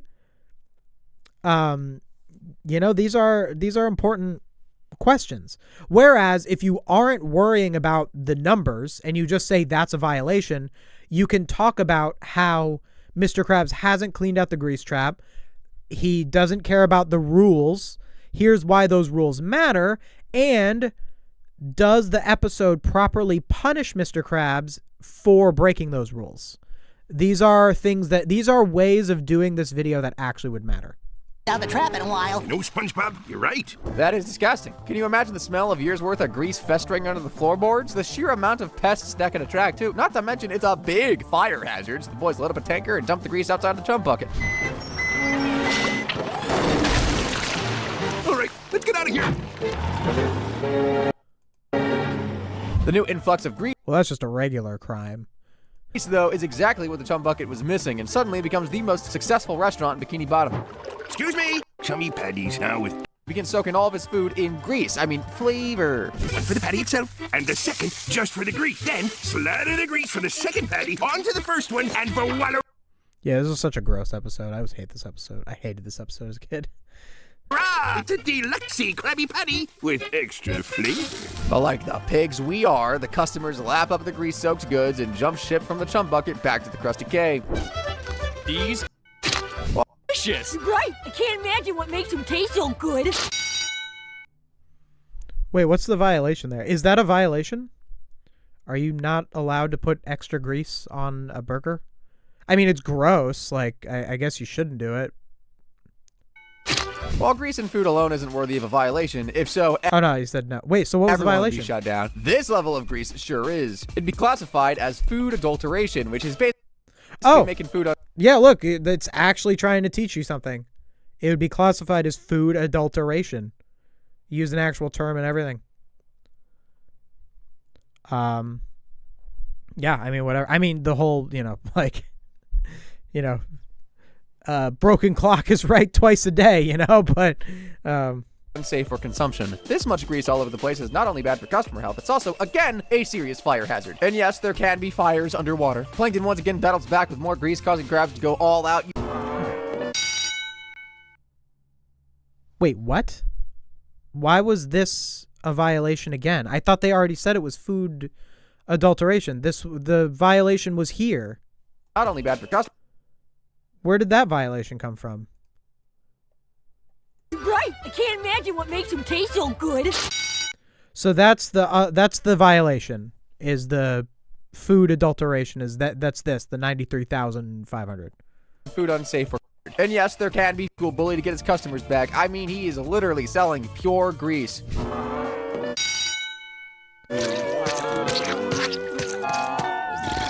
Are you going to eat that? It was supposed to be going to table 3. 8 customers become seriously ill from chowing down on crab's grease soup, which upgrades the violation to a class 8 customers become seriously ill? I guess they're just counting the amount of fish in the frame. 1, and with it, some hefty fines. And just when you thought all hope was lost, the Bikini Bottom Health Department shows up to put crabs and plankton in their places. You'll be happy to know I'll be ordering both your restaurants to be closed down until the 2 of you slime balls can clean up your act. Good day. SpongeBob manages to soak up all the cold, slimy grease, and the Krusty Krab is able to start serving food again. But don't get too excited, Mr. K. I will not be letting you off that easily. By my count, you committed 3 super serious violations here that managed to rack up over $1,063,900. Yeah, just more numbers. dollars in fines. That's what Krabs gets for being hopelessly devoted to the greaster. Well, we're only halfway through, and it ain't looking good for the Krusty Krab. We've already had 19 pretty serious violations for a half Yeah, they do like a mid thing. episode Fungus Among Us. Basically, Gary. Alright, so there's the fungus thing. Where food packed on your SpongeBob. All the treat though. Oh, why? For the serious part That's that's just pretty substandard at this Ask his point. high and mighty name. Yeah, the violation if you got the 8. gross Plus, stuff. we're fair. Gotta have but That's about it. well, at least someone made the Krusty Crew clean up. 1 million must Mr. Krabs and the crew becomes a crew do not want darkening their doorsteps. A food critic. Krusty, because in Krusty Sponge they have What do they need? they're spoiled. Patties. Surely Yeah, again, like you Free could kind of, you could do a good version of this video where you talk about the actual story.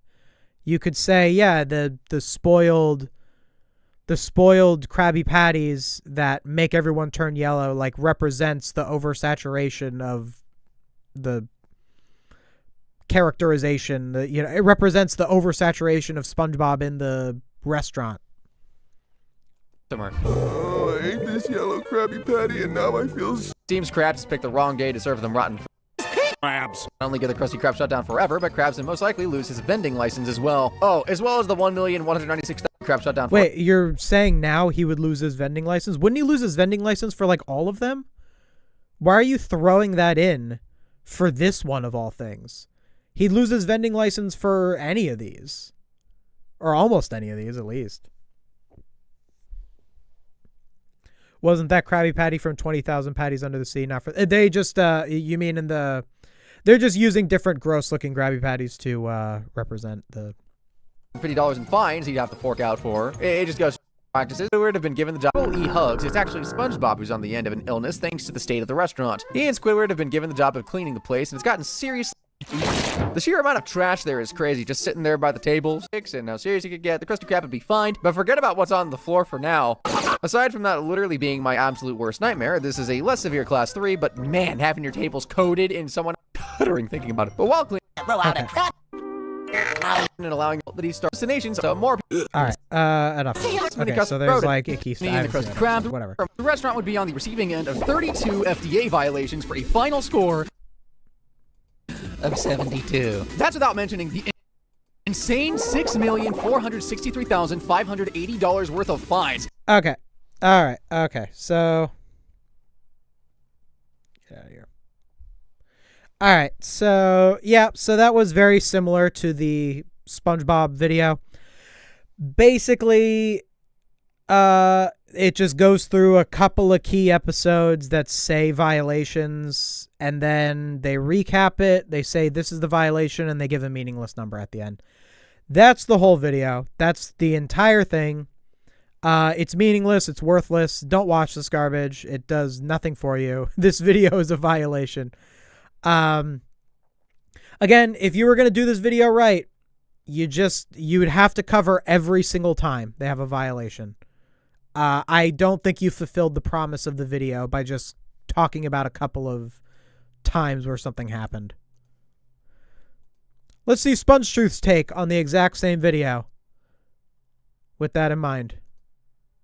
The Krusty Krab should have been shut down a long time ago. And I know what you're thinking. It's just a cartoon restaurant. It's just a plot device. Relax, bro. And you're right, technically. But hear me out. If you actually stack everything that has happened inside that building across every season, including every health violation, every labor crime, every moment where someone almost...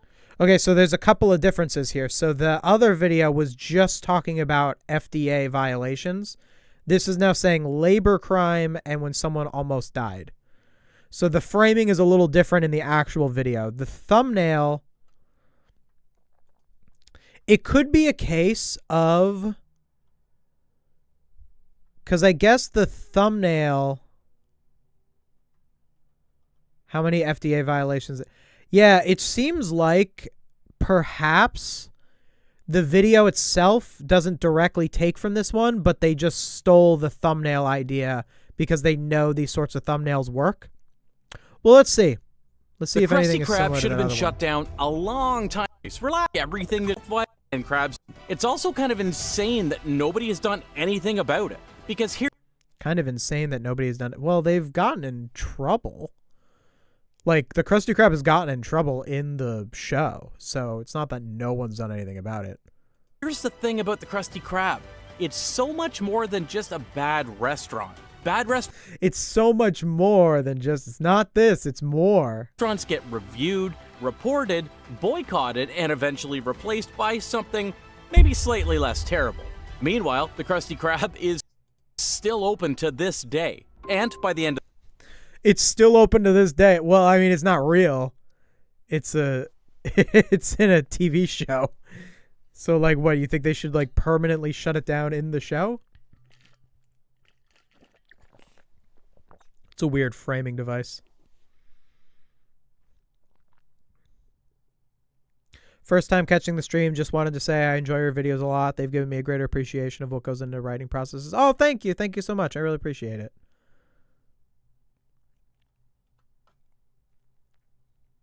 This video, you're going to understand exactly why that is. First and foremost, the Krabby Patty. Bikini Bottom's most beloved menu item. The heart of the Krusty Krab's entire operation.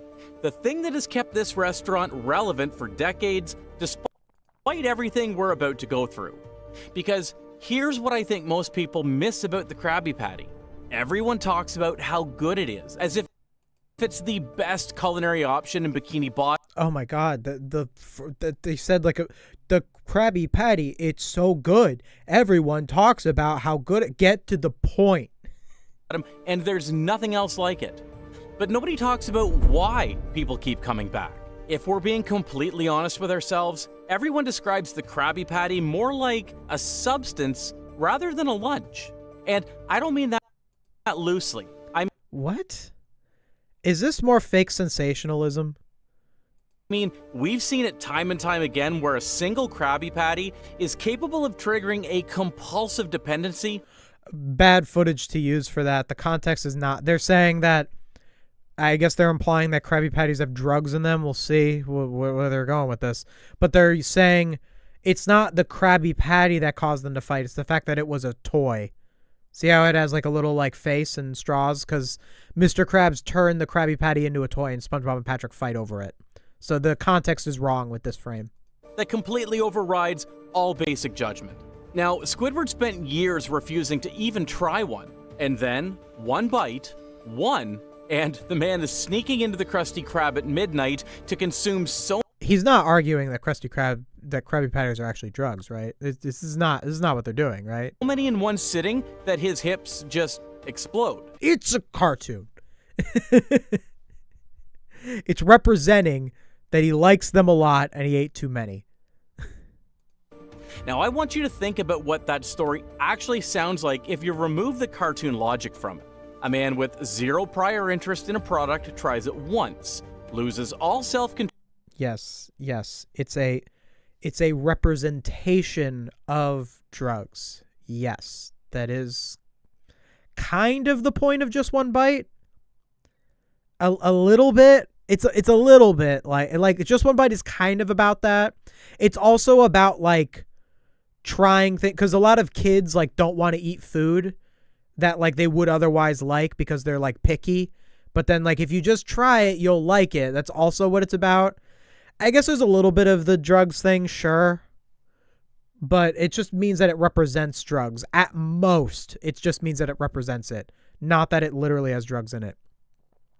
This is my second stream. I came back because your content is the first time I've gotten critical thinking about anything in movies or TV since Nostalgia Critic got old. Oh, thank you. Yeah, there's so much, like, not to say that I'm the only YouTuber that talks deeply about storytelling. There's plenty of YouTubers who do.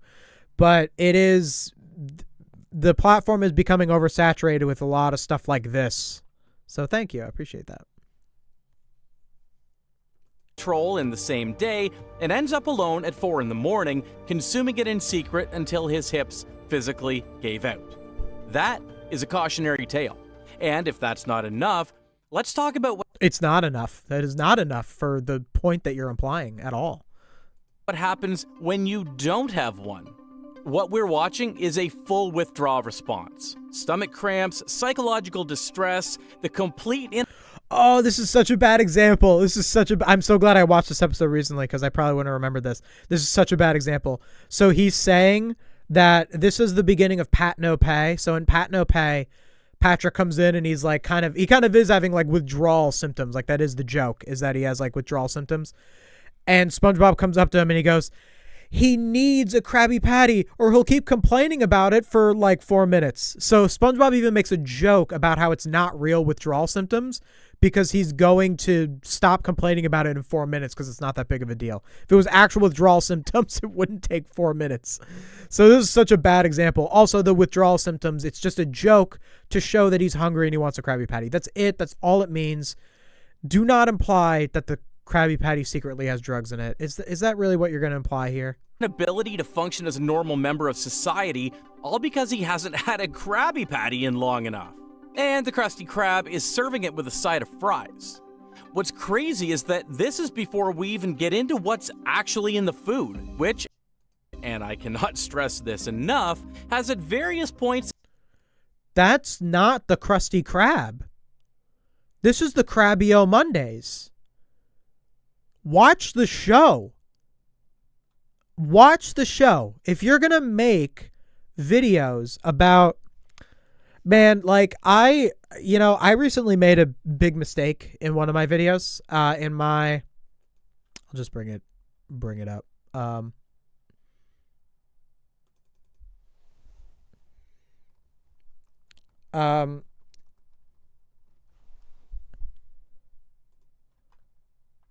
So I recently did, in my ranking every time the chum bucket got destroyed video, I made a pretty big mistake in this video because of the episode Chum Fricassee, which I called Chum Fricasse because I forgot how it was pronounced. So basically, this video is ranking every time the chum bucket got destroyed.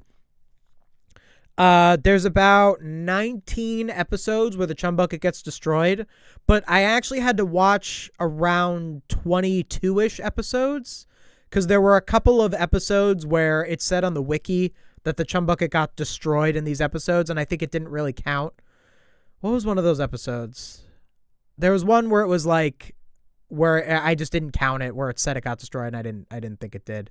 I think it was like Karen's virus. Like in Karen's virus, Karen like breaks the door, and I'm like, that's not destroying the whole restaurant. Anyway, I had to watch like 20 episodes, and the first episode I watched was Chum Fricassee on the list. Because why did I watch that one first? Had to do with like all of the ones before it. I think it was the earliest episode that I'd never seen before. Like I didn't have to rewatch Imitation Crabs, for this video. In Imitation Crabs, the chum bucket gets blown up. I've seen Imitation Crabs a million times. I didn't have to rewatch it. Chum Fricasey was the first episode I watched, and then I watched 18 other episodes. So by the time I was writing the Chum Bucket video, I completely got wrong the context of Chum Fricasey. I said that the Chum Bucket getting destroyed in Chum Fricasey was deserved because Plankton cut corners on the Chum Fricasey. He didn't cook it for long enough, and the customers destroyed the Krusty Krab, and Plankton deserved it. But in the actual episode, as I was corrected in the comments, in the actual episode, Squidward did that. I think Plankton like allowed it, or he didn't know. I don't even remember, actually. It was so long ago when I watched the episode. I didn't go back and rewatch it since then. It wasn't that great of an episode, but anyway, I got it wrong, and I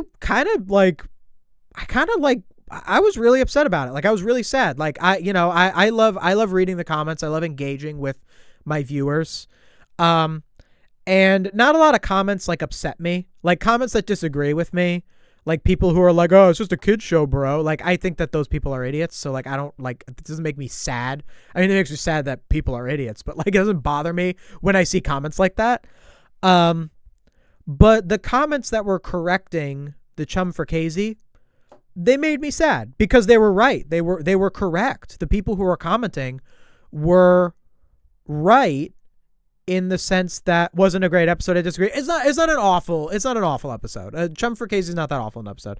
I found it to be a little unremarkable, but I'm glad you enjoyed it. I wouldn't call it a bad episode, by any means. I didn't hate it. Anyway, those comments, they made me sad because they were comments from people who I cared about the approval of. You know, a person who would watch this video, see something wrong, and go and comment and be like, "Hey, video creator, you got this wrong," is a person that I would like to have in my audience because there's someone who cares about the show as much as I have. And the thought that there might have been a couple of people who watched this video and saw that and thought that I was like SpongeTruths, that like I don't care about what I'm looking at, which is not the case. I do care about what I watch. I just made a mistake. You know, I made a mistake. I really did. I should have checked it. I should have had the episode next to me when I was writing. I should have checked it. In my mind, I thought I was correct. I really did. I didn't like consider, oh, maybe I'm wrong. Should I check it? Like, I just thought that was what happened. My brain was just wrong. With the pronunciation, when I was filming the video, I was like, Chum Fricasey, is that how it was pronounced? It turned out it was like Fricasey or something. When I'm filming the video, I sometimes I'll film my videos. It'll be like, I film usually multiple videos back to back. So it might have been like 2 a.m. or something. And I was like, Chum Fricasey. And I was like, I guess it's Fricasey, man. So that one was on me, honestly. I did learn from that video. Like, there a couple of videos that I've written since then, I've actually gone and checked details because I'm nervous about getting things wrong because of this.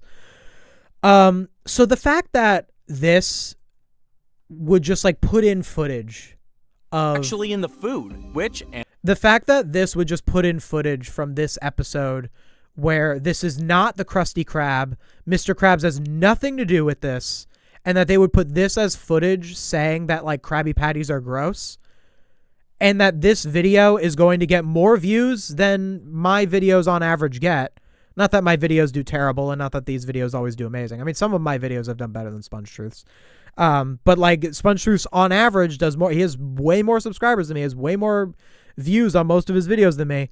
And this is what he puts in when I beat myself up over missing some details in a mediocre season 8 episode. You know, I think that's upsetting. I don't know. I think that's pretty unfortunate. What can I say? You know, support my channel, support what I do. Eventually I'll beat SpongeTruths. Like, I will. You know, it's going to take me longer because I'm human and I can't pump out these garbage videos every 2 days like SpongeTruths does. You know, but I'm going to be the one who succeeds over SpongeTruths. SpongeTruths is never going to do anything remarkable.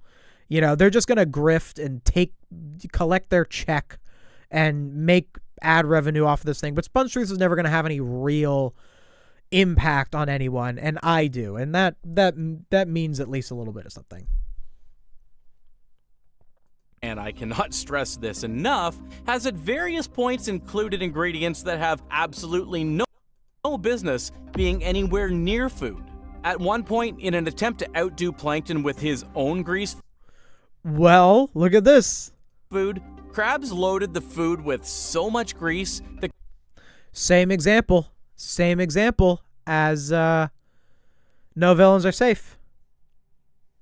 And like, sure, I guess it would be, I guess it would be. I guess you would use this example if you were making this video independently. But remember, this is using AI. So the AI just pulls from another video that did the same thing. The AI will just pull from the No Villains Are Safe video. The AI just pulls from it. Just takes it. I think a big difference, though, between stealing from No Villains Are Safe and stealing from me is that both No Villains Are Safe and SpongeTruths, all they really do is just recap episodes anyway. So in a way, SpongeTruths isn't really stealing from No Villains Are Safe, because No Villains Are Safe was just stealing from the original SpongeBob episode. Is it really stealing if the thing that you're stealing from was already stealing? Like, you're just describing what happened in an episode. the customers became physically incapable of functioning. A health inspector Became physically incapable of functioning. What a weird sentence. You could say they became sick. They were physically incapable of functioning. What is that sentence? had to get involved, but we'll come back to how that went. Because as it turns out, the whole answer to this problem isn't that simple. You can't just call a health inspector to give Krabs a warning. Krabs wouldn't take that sitting down. Especially if you're a Krusty Krabs employee. Especially if you're a Krusty Krabs employee. Can AI even write that poorly? Maybe they are writing scripts now. Because that's why they're so awful. Although SpongeTruths might generate the scripts not in English and then they translate it. Because I'm pretty sure SpongeTruths is from a non-English speaking, or I'm pretty sure SpongeTruths does not speak English. The person behind SpongeTruths does not speak English. So they probably generate a script in their own language, touch it up, and then translate it. Maybe that's why you get weird stuff like that. Do you ever wonder if these channels watch your videos? Would they? I don't even know who they are, man. They watch Ave. Oh, because there's one that says thanks for, right, there is one that says thanks to, they call him Aw. They pronounce him wrong. I don't know. I don't know if they watch my videos. I have no idea. Probably not. I don't think they don't watch SpongeBob the show. So why would they watch videos about SpongeBob? Maybe they would watch my videos that talk about them. I don't think they care. I don't think that, if you're SpongeTruths, are you really going to watch my video that breaks down how they're AI? Why would you care? You're just going to keep doing it and keep making your money. What are you going to defend yourself? If any, it's probably not going to matter. Because if you thought being a customer at the Krusty Krab was a gamble, being an employee is like taking that gamble on a loan. Wait, they just dropped the whole... They were totally implying that the Krabby Patties had drugs in them. They just dropped that. On paper, working at the Krusty Krab is a pretty simple job. You show up, you do your job, you go home. SpongeBob flips patties, Squidward takes orders, Mr. Krabs counts his money. Everybody... Mr. Krabs is not an employee. He's the owner.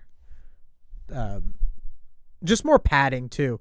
It seems that you show up, you do, oh my God, just get to the point. We know what an employee of a job is, dude. He knows their role. But what the Krusty Krab... You and Ave should do a collab or something. Oh, hey, I would accept that offer in a heartbeat. Actually is, underneath all of that, is a workplace where the concept of employee rights has never once been seriously mentioned. And I don't mean, oh, the boss is a bit tough there. I mean, there is a document, an actual invoice. Oh my god, taking this stuff it's all so dull, man. We already talked about this. This is the Mr. Krabs video. That Squidward received itemizing charges for breathing, standing, talking, and existing on the premise. Why are they going over all of the and not even in the order that they're on there? With the highlighting, who cares? Just say he gave him a bill. Now, I want you to sit with that for a second. It's a cartoon. Yes, Mr. Krabs is greedy. I want you to sit with that for a second. Mr. Krabs gave Squidward a bill for yeah, he's a cheapskate. I don't need to sit with that for a second. It's funny. I saw it and I laughed. It was communicating that the story is about a greedy boss and the workers go on strike. Yes, that's it. That's all it means. That does mean something, by the way. It doesn't mean nothing.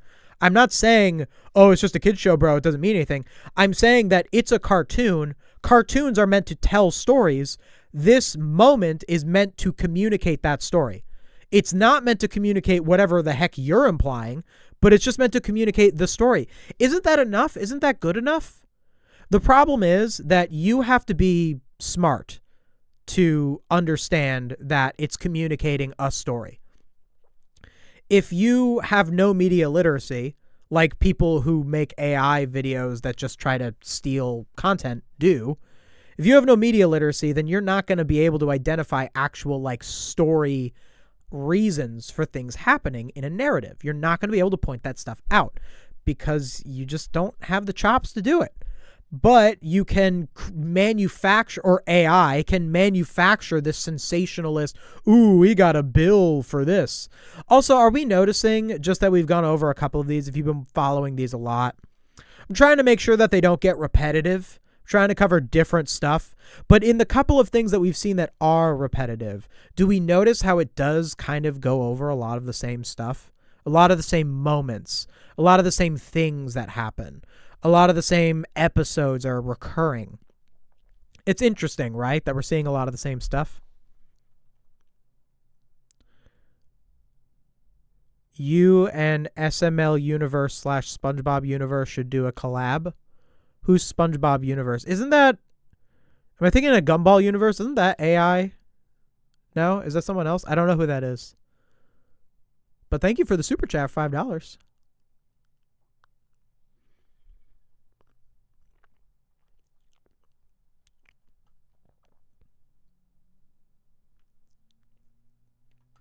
I didn't used to have media literacy when I was a kid. I took SpongeBob plots very seriously. Even now, I often get sucked up into the fiction I watch.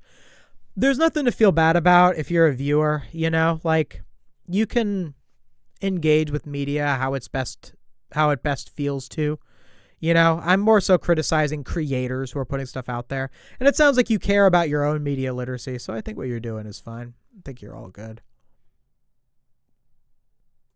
That is an employer billing his own employee for the biological functions required to stay alive.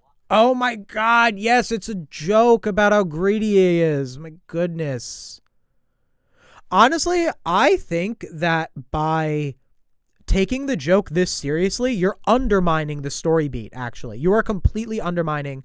It is so much better to say the reason that Mr. Krabs does the reason that Mr. Krabs does this exaggerated cartoonish action of charging Squidward for breathing is to bring home that he is a major cheapskate. If you actually do this and you go, he actually charged him for breathing, well, now the story actually doesn't matter. Now you're not really thinking about how much of a cheapskate he is. You're focusing on the worthless detail. You're focusing on the detail, and it just doesn't matter. In any functional labor system, that document alone would be enough to shut the whole operation down.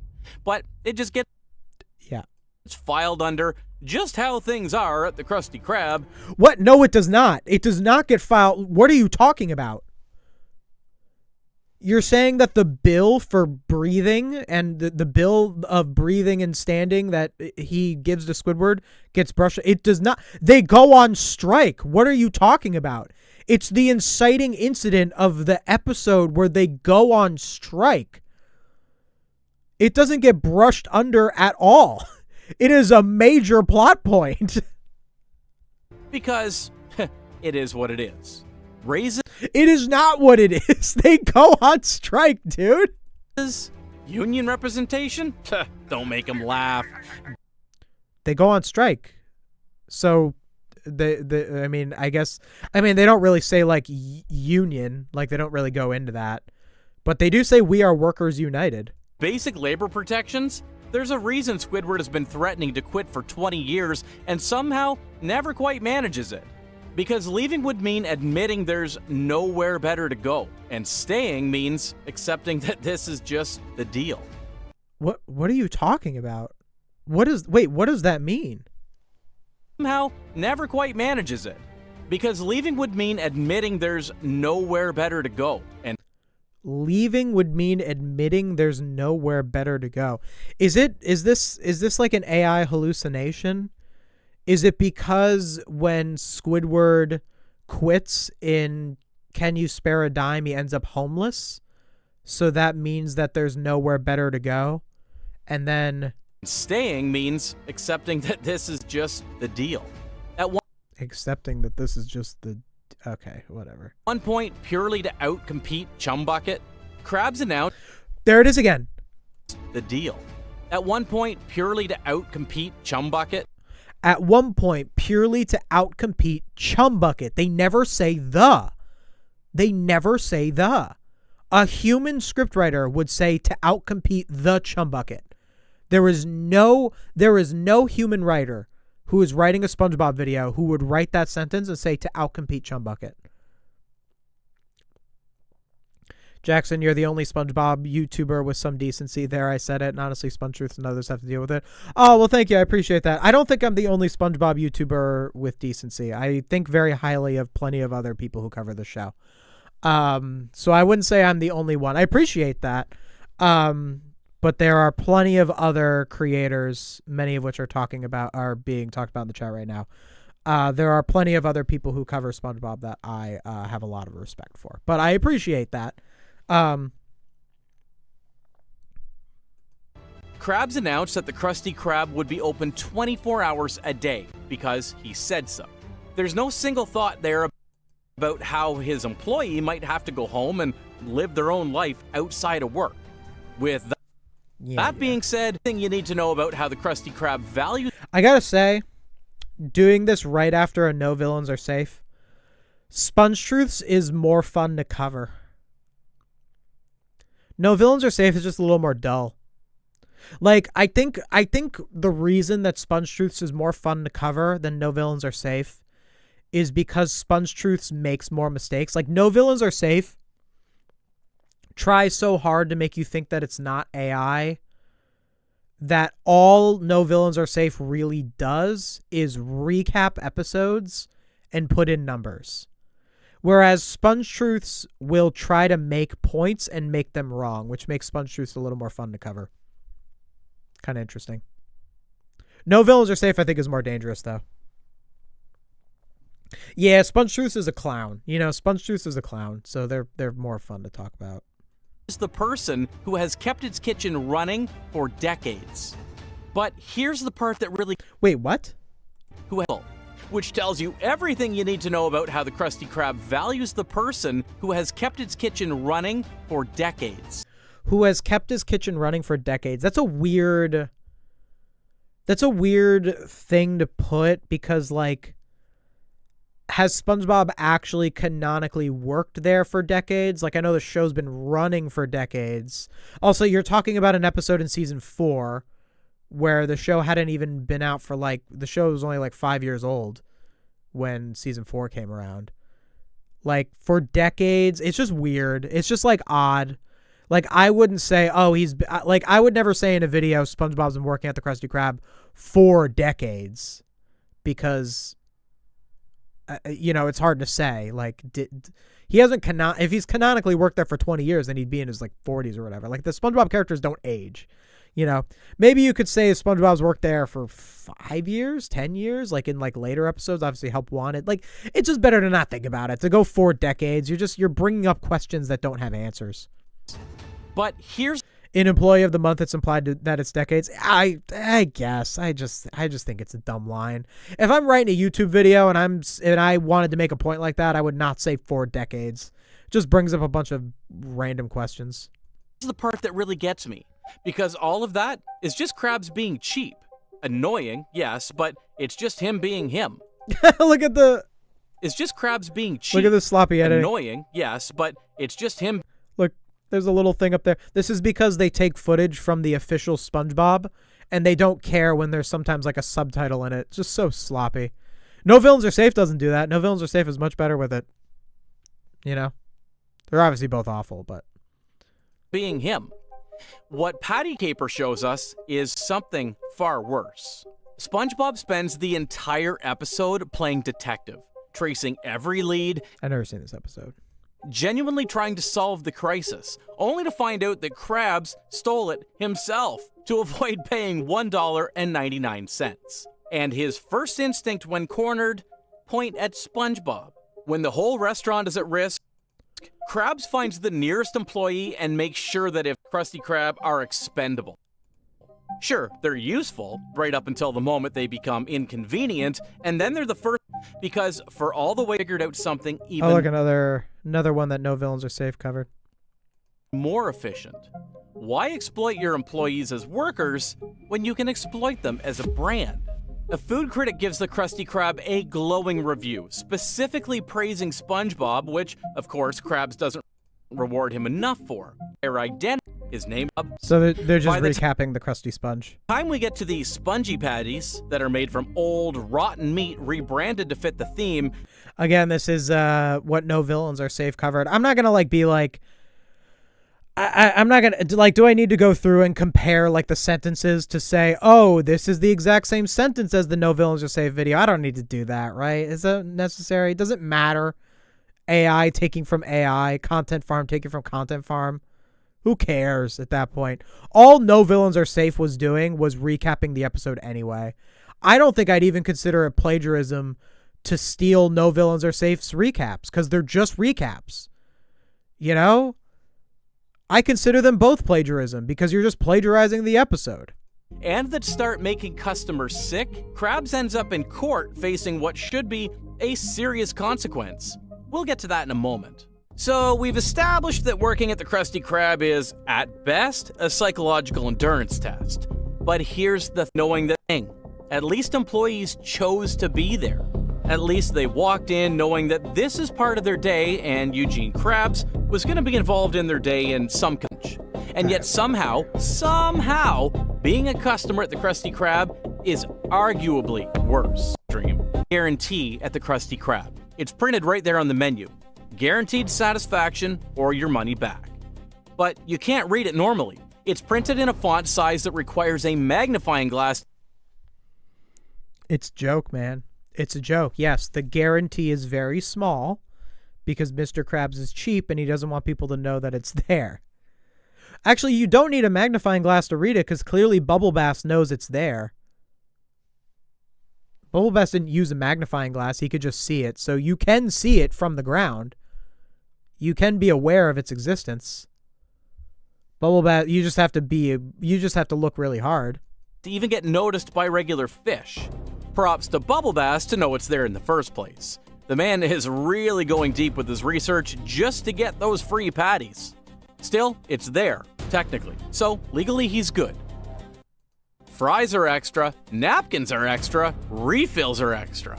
And if you drop your Krabby Patty, that's on you. The rulebook says so. And yes, yeah, he's cheap. Okay. There is a rulebook. There was an incident where customers attempting to leave the Krusty Krab were physically prevented from. There was an incident effect in the. I guess I haven't seen this. Where customers attempting to leave the Krusty Krab were physically prevented from doing so. I'd like to see you do a video on pickles. my intention is to do a video going over every single Bubble Bass appearance. But there are a lot of them.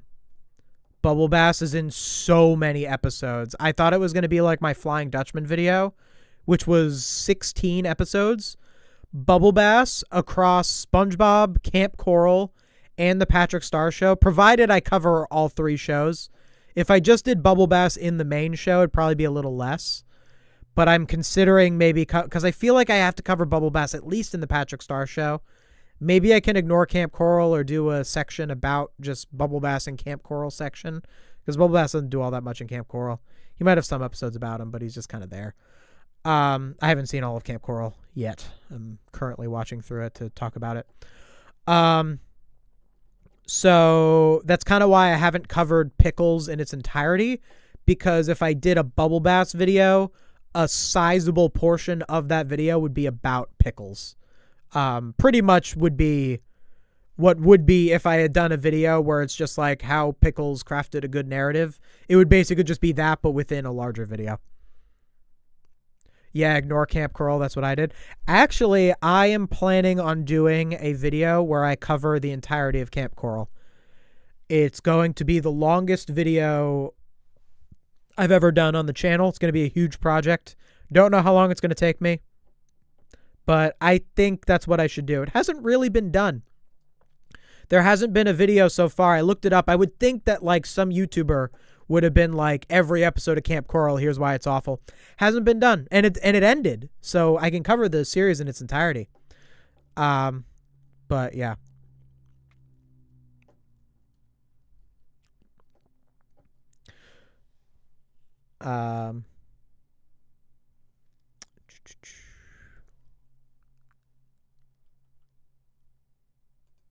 Until they had spent every last cent in their possession. Yeah, they just got stopped at the door and told to go back and spend everything they had. Per point, which means the further your table is from the door, the more you've already spent before you've even sat down. Sometimes it's about cutting costs so aggressively that the customer experience becomes actively dangerous. During one winter, Krabs set the thermostat inside the Krusty Krab so low, customers were sitting inside what was essentially a refrigerator. Wait, Krabs didn't do that, though. Plankton did that. And then Plankton put a thing over it because Mr. Krabs says, that's just getting the episode wrong. That's getting it so incorrect, saying that Krabs did that. The whole point of that was, look, you can even kind of see. Dangerous. During one winter, Krabs set the thermostat inside the Krusty Krab so low. Look, you can see like a little bit of Plankton running on the thermostat in the shot. Look, there he is. Oh, no, he's not running on it. Look, there's Plankton's hands in the shot. I feel like because what probably happened here is SpongeTruths sent the audio to the editor, and the editor was like, wait, this is totally wrong.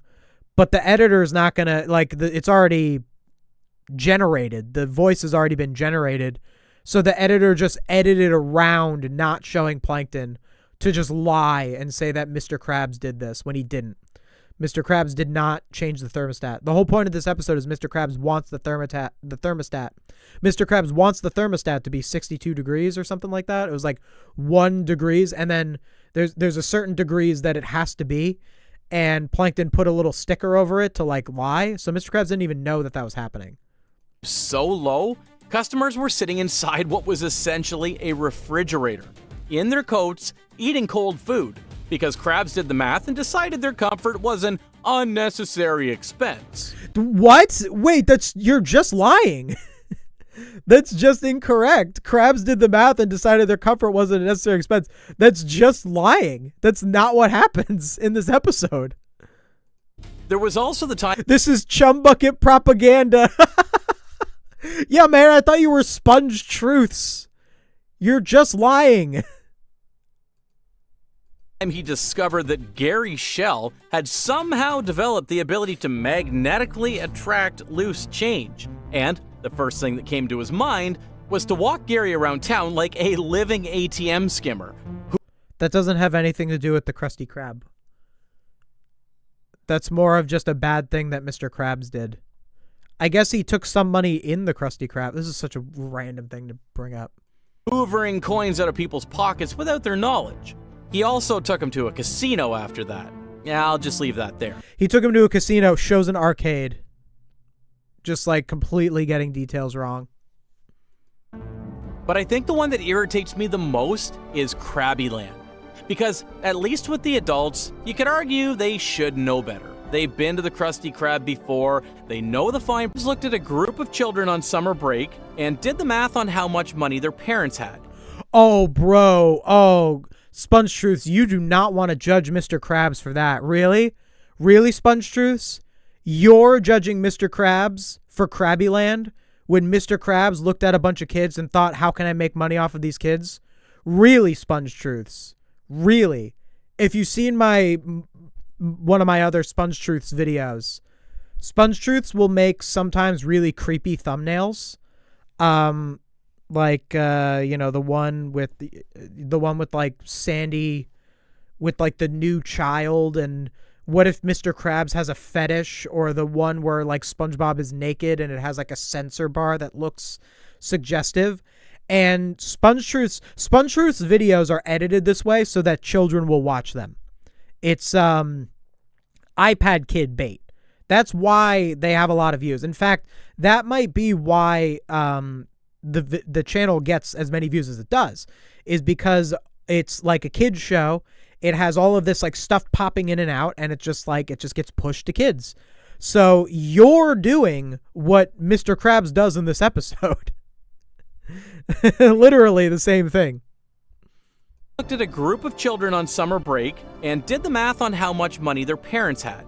So he built a playground out of what can only be described as a junkyard.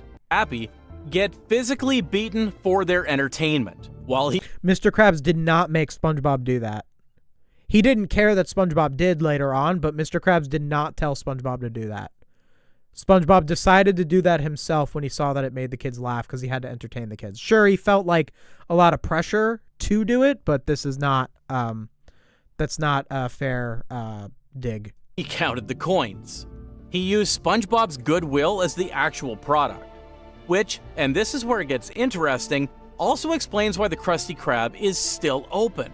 Because every time it should have been closed, every time something happened there was always someone who cared too much to let it burn. Everything we've talked about was always reasonable. Every time it should have been closed. Also explains why the Krusty Krab is still open. Because every time it should have been closed, every time something happened that by any reasonable standard should have ended this whole operation permanently, there was always someone who cared too much to let it burn.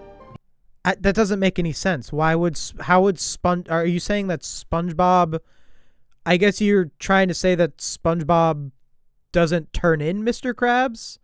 But there are plenty of times where Mr. Krabs got in trouble for stuff independent of SpongeBob. It's incoherent. Everything we've talked about so far, the food, the workplace, the customers, all of that is Krabs just being cheap and cutting corners wherever he can. It's bad, but it's also, in a weird way, just kind of predictable. You know what you're getting with Krabs in these situations. What puts the Krusty Krab in a completely different category is what happens when someone from the outside tries to do something about it. You know what's crazy? This isn't even kind of doing what No Villains Are Safe did. I'm actually shocked at how different it is. But the thumbnail says, like, something violations. It's not really listing violations at all. Like, the promise of this video in the beginning seemed like it was stolen right out of No Villains Are Safe, you know? Like, look. Inside that building, this is the beginning. Every season, including every health violation, every labor crime, every moment where someone... Like, it looks like it's counting instances of things happening. Very similar, even with, like, the folders. Because No Villains Are Safe kind of does that with, like, the folder of the things. It, like, frames it as if it's a No Villains Are Safe video, and then it doesn't even do that. You can't even do content farm right, SpongeTruths. All of that is Krabs just being cheap and cutting corners wherever he... had this video already in the works, decided to steal Villain's thumbnail to steal views? Probably. That actually sounds kind of right.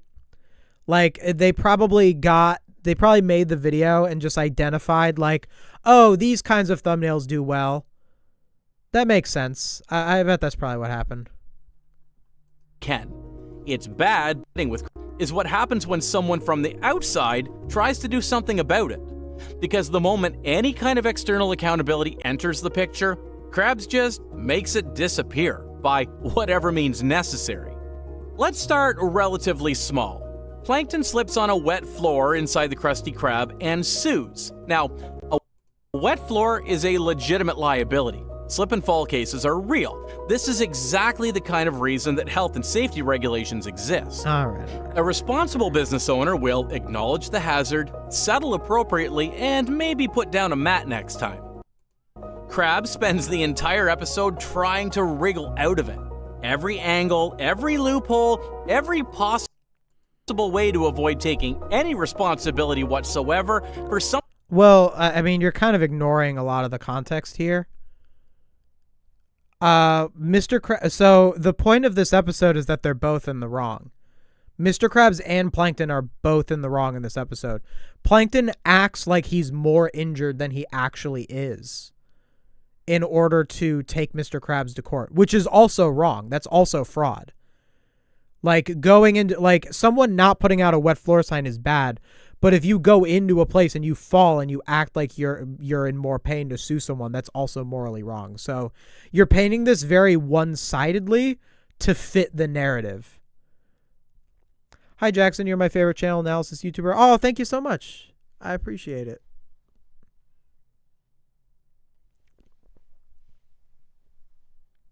Something that happened inside his own establishment.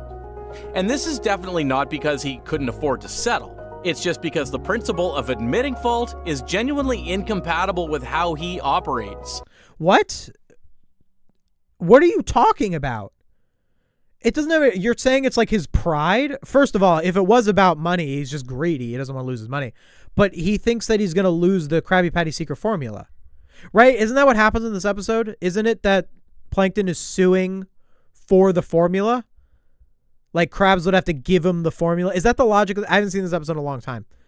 Isn't that what happens? I don't remember. Guys, I found a little heart button. Look what it does when I press it. Hey, yeah, make sure to like the stream, guys. Really helps more than you think. Also, please go down into the description and subscribe to Jackson Finelli Podcast. Jackson Family Podcast is where I post the stream segments, and I'm trying to get it to 1,000 subscribers so we can get it monetized, and then I'll be able to start making some more revenue off the channels, and that would be really good for me and be able to make more videos for you guys. So please go subscribe to Jackson Family Podcast if you haven't already. Is there a video so that I can learn media literacy? I don't have like a one size fits all video about media literacy. I would say on my channel, the videos that are most about media literacy, I would say you want to look at Modern SpongeBob Doesn't Understand Imagination, the Imagination Box video, and Modern SpongeBob Doesn't Understand Basic Storytelling.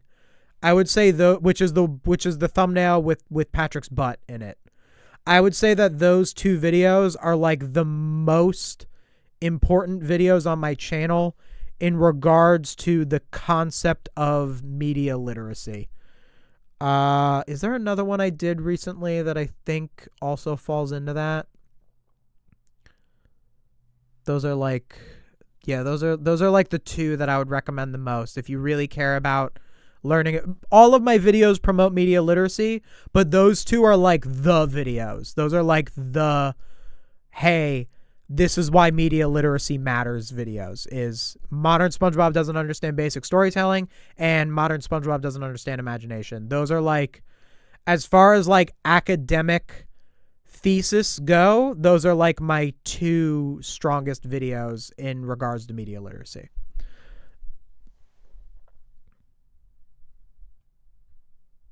Your last video? My last video did talk a lot about media literacy. Yeah, it's a good one. It's a good one. But I would say the two I mentioned are like the. I want to coin a new term for AI over-explaining, bot-splaining. That's a great term. I might start using that. The Krusty Krab has never been wrong, at least by his account.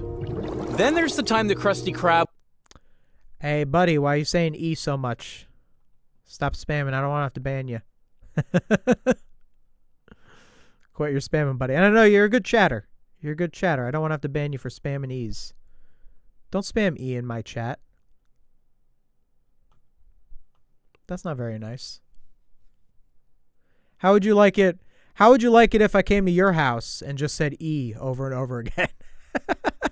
Okay. Okay. It's all right. They said no, they said okay. They said okay. They said okay. It's all right. Not gonna ban him. Not gonna ban him. Not gonna ban him. They said okay. They listened to me. was actually formally legally shut down, closed by order. Done. You could argue that the old lady was being a pooper because she just hates the fun part of Krusty Krab. Still, Krab's response to a legitimate... Yeah, wait, yeah. Yeah, the episode they're referring to, Band of Bikini Bottom, she's absolutely in the wrong in that episode. Still, Krab's response to a legitimate government closure was to immediately move the entire operation... Wait, a legitimate government closure? Dude, it was corruption. Her husband was the chief of police, and she got it closed down for really arbitrary personal reasons. Also, are you arguing legally that the Krusty Krab should be closed down? Because it seems like for most of this video, you're arguing morally that the Krusty Krab should be shut down. So are you arguing morally that this was wrong? Because this is not portrayed as morally wrong. Mr. Krabs running the Krusty Krab out of SpongeBob's house, while it's illegal in universe, Krabs is the hero of the story because he's giving the people, because Krabby Patties are portrayed as nice and creative. They're portrayed as a positive thing. They're portrayed as something that represents love and, goodness. And the fuddy-duddy old lady bans it because she sees how happy it makes SpongeBob. So by Mr. Krabs illegally providing Krabby Patties, Mr. Krabs is the hero of the story. He's portrayed in the right. So you're using this as an argument that narc SpongeTruths right here. Underground illegally into SpongeBob's house.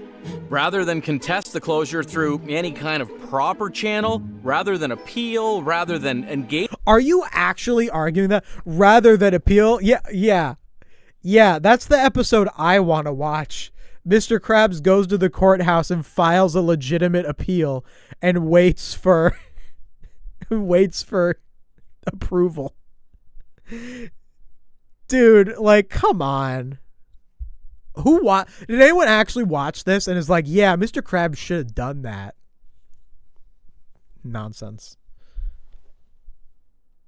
With the process at all, he just relocated and kept going like nothing happened.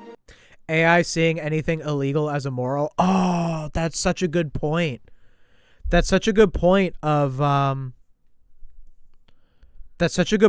how AI can be really dangerous because AI doesn't understand nuance. So AI is just going to label anything that is illegal as immoral because it's just another, wow, almost like kind of how AI can be a tool of like fascism or whatever. Is AI is going to, that is kind of a thing. Like AI comes off as this like ultimate authority. People will be like, I'll ask AI this. And if AI comes off as this ultimate authority, anything that AI says is illegal or immoral is like, how do you even do that? Like, how do you ask AI a moral question? Philosophers can't even understand certain moral questions. It's like that guy on TikTok who will like ask like an AI trolley problems, where it'll be like, hey, AI, like there's a human being tied to train tracks, but like you could divert the trolley or it will destroy all AI. And the AI will be like, yeah, even if we kill one person, like AI helps millions of people or whatever. Or it's the other way around. It'll actually be like, it'll save the person. Like, it can go either way. I don't even know what it does, but it's dumb. Like the whole point is it's dumb to ask an AI moral questions because AI just pulls from human opinion. So AI's opinion aren't facts. But if you take a glob of human opinion and you filter it through AI, it can come off as almost an authority on morality. Now, if you're someone who owns the AI, maybe you can tweak that AI to give answers that are maybe a little more towards your agenda and make it seem a little more authoritative. And maybe you would call that AI grok. Because in Crab's mind, the law is not something you... AI is a calculator, not a thinker. Yeah, but no one thinks that. No, we think that, but like AI is a calculator, not a thinker. But like people don't understand that. And if AI isn't a thinker, then it shouldn't function as one. Like you shouldn't be able to ask an AI a moral question. You should literally, I think Gen AI is awful, obviously. But if there was something that was like that didn't like generate text, that was like a good search, I feel like if you asked this thing, however it falls out, or even let's just say there's generative AI, like it's there or whatever, and you ask it a moral question. If you say to an AI, hey, there's a trolley that's going to run over one person on a track, or there's a trolley that's going to run over 5 people on a track, do you divert it to one person? Like, the trolley problem. If you ask an AI the trolley problem, it should just respond and say, I do not answer that because I am meant to give you facts and that is an opinion. I honestly think that that's what it should do. I mean, I think it shouldn't exist in the first place, but like at least that would be something. At least if it should be a thing where it's like if you ask AI a moral question, it should straight up be like, I can't answer that because I'm not human beings are meant to answer moral questions. Like I think it'd be something. It'd be a step in the right direction. I don't think it'd be perfect. Does it give any type of disclaimer like I'm an AI, I cannot make these decisions? Absolutely not. They do not do that. No, of course they don't do that. Why would they do that? Why would they do that? Because then people won't use it. People wouldn't use it. This makes me think of the people using AI for legal advice and they're like, yeah, well, they're banning that. They are banning that, at least in New York, but it's going to lead to it being banned everywhere.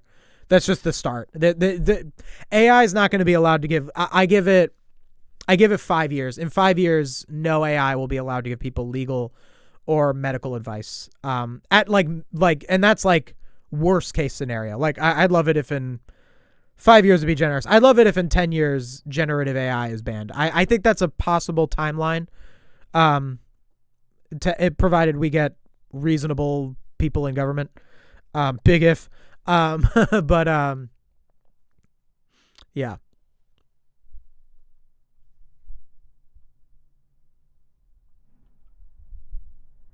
I know if you ask it for health advice, it gives you a disclaimer about getting health professionals. Is that so? Is that so?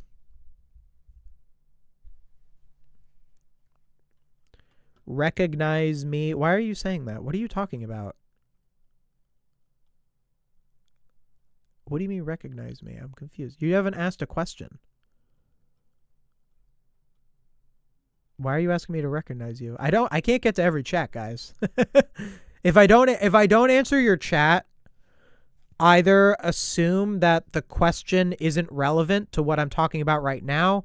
It's a question I don't really have a good answer to anyway, or your thing isn't a question. I can't respond to every. Hey, I get a lot. I'm a popular guy. I get I get a lot of chats. What can I say?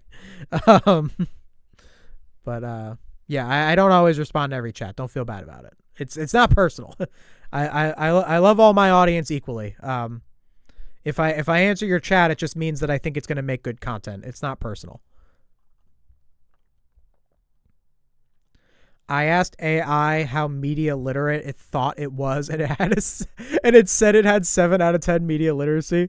Wow, that means nothing. That means nothing. That's so funny. That's so funny. Okay. No. I'm glad you shared that. I thought that's a cool thing to share. Humble. Yeah. I have 7 out of 10 media literacy. Yeah. What does it even mean? Respect or work within, it's just an obstacle forum, and obstacles usually have workarounds. But both of those, the lawsuit and the closure, are almost reasonable compared to what happened with the health inspector. So, a health inspector arrives at the Krusty Krab for a routine and again, it is taking a lot of examples from No Villains Are Safe. Like it is like this is like 3 episodes. But again, like it's just recapping. Like we already know that when SpongeTruths takes something from another video, it doesn't ever say it verbatim. Because AI doesn't say things verbatim. That's not how AI works. AI doesn't take text and say it verbatim. AI doesn't want to do that. AI wants to reword the text so it seems like AI made new text. So like if you look at my video where I talk about how SpongeTruths stole my Bizarro Bottom video, you can see how SpongeTruths took what I said in my Bizarro Bottom video, and it was kind of like a, hey, can I copy your homework? And it said it ever so slightly differently. So like with No Villains Are Safe, all No Villains Are Safe did is recap the episode. So this either just recapped the episode or it went to No Villains Are Safe, took the recap that No Villains Are Safe made, and slightly reworded it. Either way, it's worthless content. annual check, standard procedure, the kind of visit every food establishment receives. And Krabs, having heard a news report about someone impersonating health inspectors to get free food, convinces himself that this man is a fraud. Now, a normal person in this situation might call the police, file a report, and then let the authorities handle the rest. Oh my god, would you really want to watch that episode? Yeah, I want to watch the version of Nasty Patty where Mr. Krabs politely asked the health inspector if he was the fraud or not. Yeah, that seems great. That's a wonderful criticism. But not with Krabs. He asks... But when you have no media literacy and you don't consider that the reason that Mr. Krabs makes the Nasty Patty is because it's about telling the actual story, then you don't think about those things, and you just end up reducing yourself to saying, oh, he made him a Nasty Patty when he wasn't yeah, that's the point. That's the point. Cinema Sins tier critique. Yeah, exactly. SpongeBob to make the single most lethal burger in the history of the restaurant. Volcano sauce, seahorse radish, toilet water, and an old gym sock. Again, just listing the... So actually, this is a great example of how No Villains Are Safe might be AI. Because literally what this just did, what this script, and we know SpongeTruths is AI, this script just did this. Most lethal burger in the history of the restaurant. Volcano sauce, seahorse radish, toilet water, and an old gym sock. So it's just listing the things that were in the Nasty Patty. Now look. Here's SpongeBob sneezing all over Kim Randall's story. Hydrodynamic spatula with The Nasty Patty. Sort of stuff. Another class. I got you. Why, that In toilet. Diabolical. Think of the health inspector's Watch this. freeloader on the news, so with one crappy patty left to give them, they decide they're going to rustle up the most diabolical patty of all time. Oh, hold on. Got a jar of toenail clippings in my office. Oops, drop it in the toilet. Fish it out. I'll dry it with my gym socks. But what does a patty that's been dipped in toilet water, covered in toenail clippings, and wrapped in a gym sock look like? So look, see how it's listing the things? It's listing the things. And you know what else? To do another one too. Look. They also talked about Nasty Patty in the SpongeBob prison sentence video. Bottom, today is the exact day SpongeBob decides. Man who's been passing himself. Mr. Christian's taking SpongeBob. Cook up.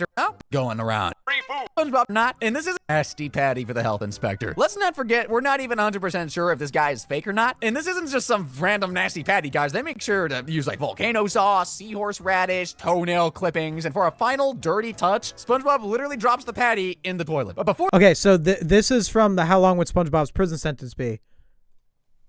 And then look at this. The single most lethal burger in the history of the restaurant. Volcano sauce, seahorse radish, toilet water, and an old gym sock. See how they both list the things? Isn't that weird? No villains are safe. Oh, we proudly don't use AI. They both list the things. I don't know, man. Like, I guess there's plausible deniability. Oh, if you're like, if you're just recapping an episode, you're going to just list the things. But that's kind of an AI tell, just like listing the things that are a part of the bit. Oh, someone asked thoughts on gorillas today. I did a video on it. Check it out. It's called Modern SpongeBob Forgot That Gorillas Don't Live Underwater. I have a lot.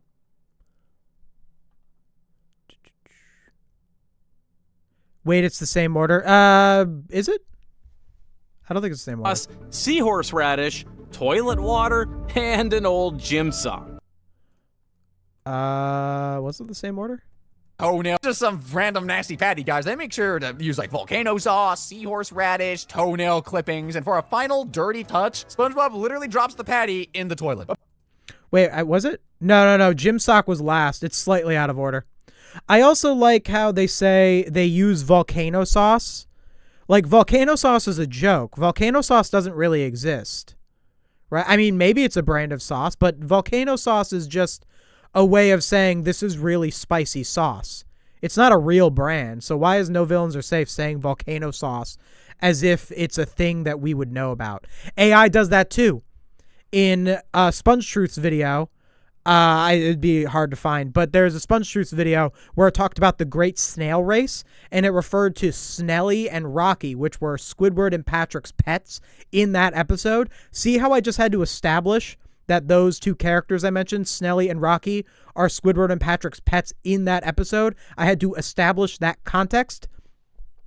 It's because since they are the pets only in that episode, you have to establish the context of them. Whereas if you say Patrick, you don't have to establish context because Patrick is a series regular. But AI SpongeTruths just said Snelly and Rocky as if the audience already knew it. No Villains Are Safe just did the exact same thing with volcano sauce. I mean, they used volcano sauce. Like, it's because AI will identify stuff as if it's a thing that people know about. Whereas and by the way, that's a thing that would be harder to notice. If you're generating a script because you're cutting corners and you go through that script after you generated it, you're going to be less likely to notice that volcano sauce is not a thing. That volcano sauce is a thing that you have to establish. You have to say volcano sauce, which I guess is this universe's version of really hot sauce, or some kind of sauce that's really hot called volcano sauce. But just saying they use volcano sauce as if volcano sauce is a thing is an AI tell, because a real scriptwriter would not refer to it like that. Fortunately, the inspector chokes on a fly, hits his head, and loses consciousness. Yes, I did say fortunately, because at least he doesn't end up eating that cursed patty. News report confirms the real and legitimate attempt to keep the inspector unconscious anytime he shows signs of coming around. Okay, again, like, first of all, you're just describing the joke. Why are you showing the part? Well, I guess you're showing that they tried to have a guy killed.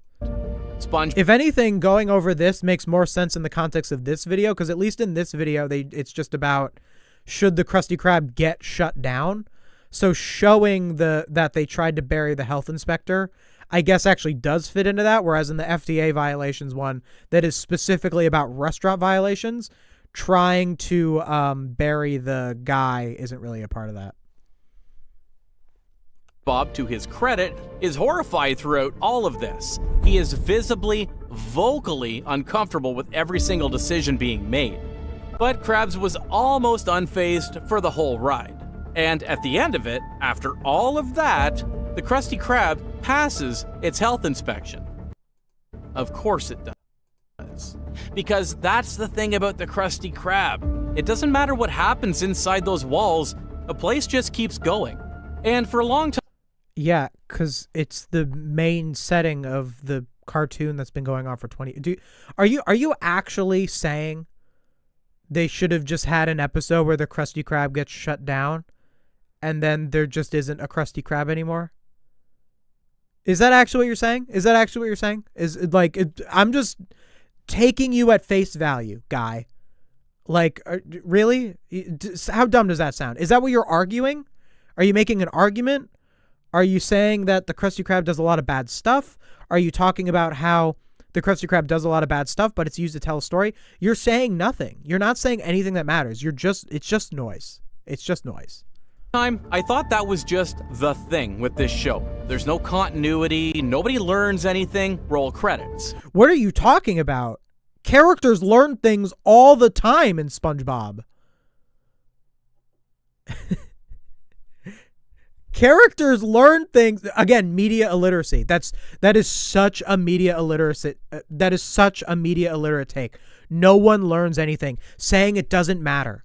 Oh, no one learns anything in this show. Meaning that if you take that at face value, if you go, oh yeah, nobody learns anything, you're going to watch my videos and you're going to get mad because I say that the point of the show is that characters should learn things. And then you're going to get mad because you watched SpongeTruths and you felt like you were so smart and above it all because SpongeTruths said, yeah, nobody learns anything, ha ha ha. And then you watch my videos, which are hard to make and are hard to think about, and you get mad because you don't like thinking about stuff. You want to turn your brain off and watch SpongeTruths. Unbelievable. But I don't think that's actually what's happening. Because yeah. There's one detail that runs through almost every single one of these incidents.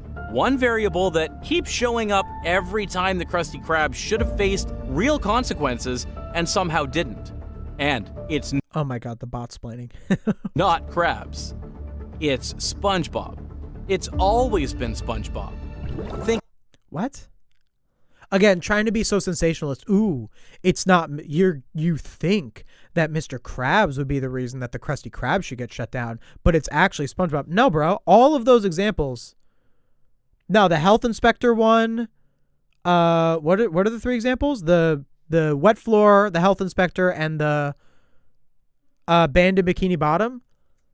I guess in Banded Bikini Bottom, the Krabby Patty gets banned because of SpongeBob. Let's see what he says. But this is so fake sensationalist. Think about it. Really, think about it. The health inspector incident, who was there, panicking, inadvertently keeping the whole thing from unraveling completely? SpongeBob. The greasy buffoon's health violation? Who called the inspector, and then who cleaned it all up before it went too far? SpongeBob. The underground... Why does that matter? Wait, why does that matter? Wait, is SpongeBob called the health inspector about the grease and cleaned it up? Doesn't that mean that he's trying to make it better? Krusty Krab, every single moment where the walls were genuinely closing in on this place, SpongeBob was there, and Krusty Krab survived. And Krusty Krab survived. Not the Krusty Krab. Krusty Krab survived. And who else referred to it as Krusty Krab?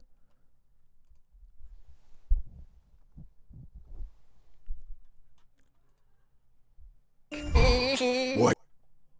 Office. Oops, got And if things got it. Well, today I'm going to be going through and looking at all the times the Krusty Krab would be on the receiving end of FDA violations. And here's the What? he isn't ship-shape as far as food. Krabby. Oh my goodness! It's safe to say that the Krusty Krab certainly isn't ship-shape as Oh, they say the Krusty far Krab as there. first place for health When inspector. did they say Krusty Krab here? They said it without the. Wait, that's actually... so this actually shows me... This actually leads really well into the theory. So in No Villains Are Safe, there was a part where it just called it Krusty Krab instead of the Krusty Krab. But then we just saw that there actually are a few times where in No Villains Are Safe it says the Krusty Krab, which kind of leans into my idea that they have an actual writer come in and clean up the script. So when they clean up the script, they write the Krusty Krab, but the parts that are AI just say Krusty Krab without the. Because surprisingly, the most exploited person in that building, the guy who gets fired over a nickel, who gets framed. Hey, thank you for the $5, the Dashing Reaper. April Fool's video where you make a SpongeTruth video with the quality of a SpongeTruth video, but actually human written. Didn't Ave do that? I think Ave did that. I am considering doing a no villains are safe type video, but like an actually good one. Like it is supposed to be subverting the idea. Like I am thinking of doing like a what would SpongeBob's prison sentence be, but do it right. Like do it correctly to kind of like jab at no villains are safe. I'm thinking about doing it. I don't know. I feel like it might be just so shallow of an idea that it might not be interesting. But yeah. Yeah, I don't know how I would do a SpongeTruths like style video. But yeah. For ingredient theft, who gets charged for breathing adjacent to his workplace, genuinely, sincerely, with his whole heart, loves that restaurant. He's not blind to it either. We've seen him get pushed to his limit. We've seen him crash it. I think another thing, someone says, by default, that wouldn't be SpongeTruths quality video because it's not AI written. Yeah, if I made like a SpongeTruths video, it's like, it's one of those things. It's kind of like how you look at, if you've ever seen The Room, like The Room is like the so bad it's good movie. It's the so bad it's good movie. Like someone who, like I know a little bit about writing. Like, if I wrote a movie, even if I wrote a bad movie, I would never be able to write a movie like The Room. Like, if I tried to write a bad movie, it wouldn't come off like The Room does. Because I'd be trying to write a bad movie. I'd be someone who understands what movies should look like, but I'm intentionally ignoring those things in order to make a bad movie. AI is a lot like that. AI makes really bad mistakes that only AI could make. If I acted like I was AI but wrote a human script, I wouldn't be able to replicate it. It really is its own thing that can only exist with its own thing. It's awful, it's horrible, it's not good content, but that's why that would be like kind of tricky to do. I am thinking about doing it with a no villains are safe though. I am thinking about doing a video like theirs. But actually doing it right, which would be a lot of work, by the way, to actually do a no villains are safe video where you talk about what a character's prison sentence would actually be. It would require actually watching every episode of the show where that character gets sent to prison, at least, or not where you would have to watch every episode of the show that features that character. And then you would have to decide if something that character did should be considered a crime. Then you would have to research what that crime would be. You would have to figure out a way that you would apply it to the undersea world, to the cartoon world. Then beyond that, you would have to talk about the actual story implications. You would have to talk about the story implications and how it actually matters to the narrative. It would be an actually, like there's a reason that no villains are safe is slop content. Because to do the promise of no villains are safe videos, or to do even the promise of this video, should the Krusty Krab be shut down, you would have to do like a ton of actual work, you know? But the problem with YouTube is that you don't get most of your views because of how good the video is. How good the video is not what gets you most of your views on YouTube. What gets you most of your views on YouTube is how compelling the title and thumbnail of your video is. Now, beyond that, you need to have a video that at least keeps people's attention. If you're SpongeTruths, you have a lot of the quick cuts and the moving stuff to keep hold of the iPad kids. If you're me, you want to have good substance and good things to say that inspires the audience to want to come back. But really, the be-all end-all of YouTube is the concept of the video interesting enough that a lot of people want to click on it in a sea of other videos next to it. And no villains are safe with their what would X character's prison sentence be is a slam dunk as far as that goes. A person looking at what would this character's prison sentence be is by definition something that is interesting to people. But the thing is that you can't reasonably do that video without putting in a ton of work. But No Villains Are Safe just doesn't. They do a half-assed version of what that video should be. They go over a couple of episodes. They put in some numbers. Maybe they research a law or two. But it's a neutered version of what that promise of that video actually is. But they get away with it because the thing that actually matters is that title and thumbnail that gets people's attention.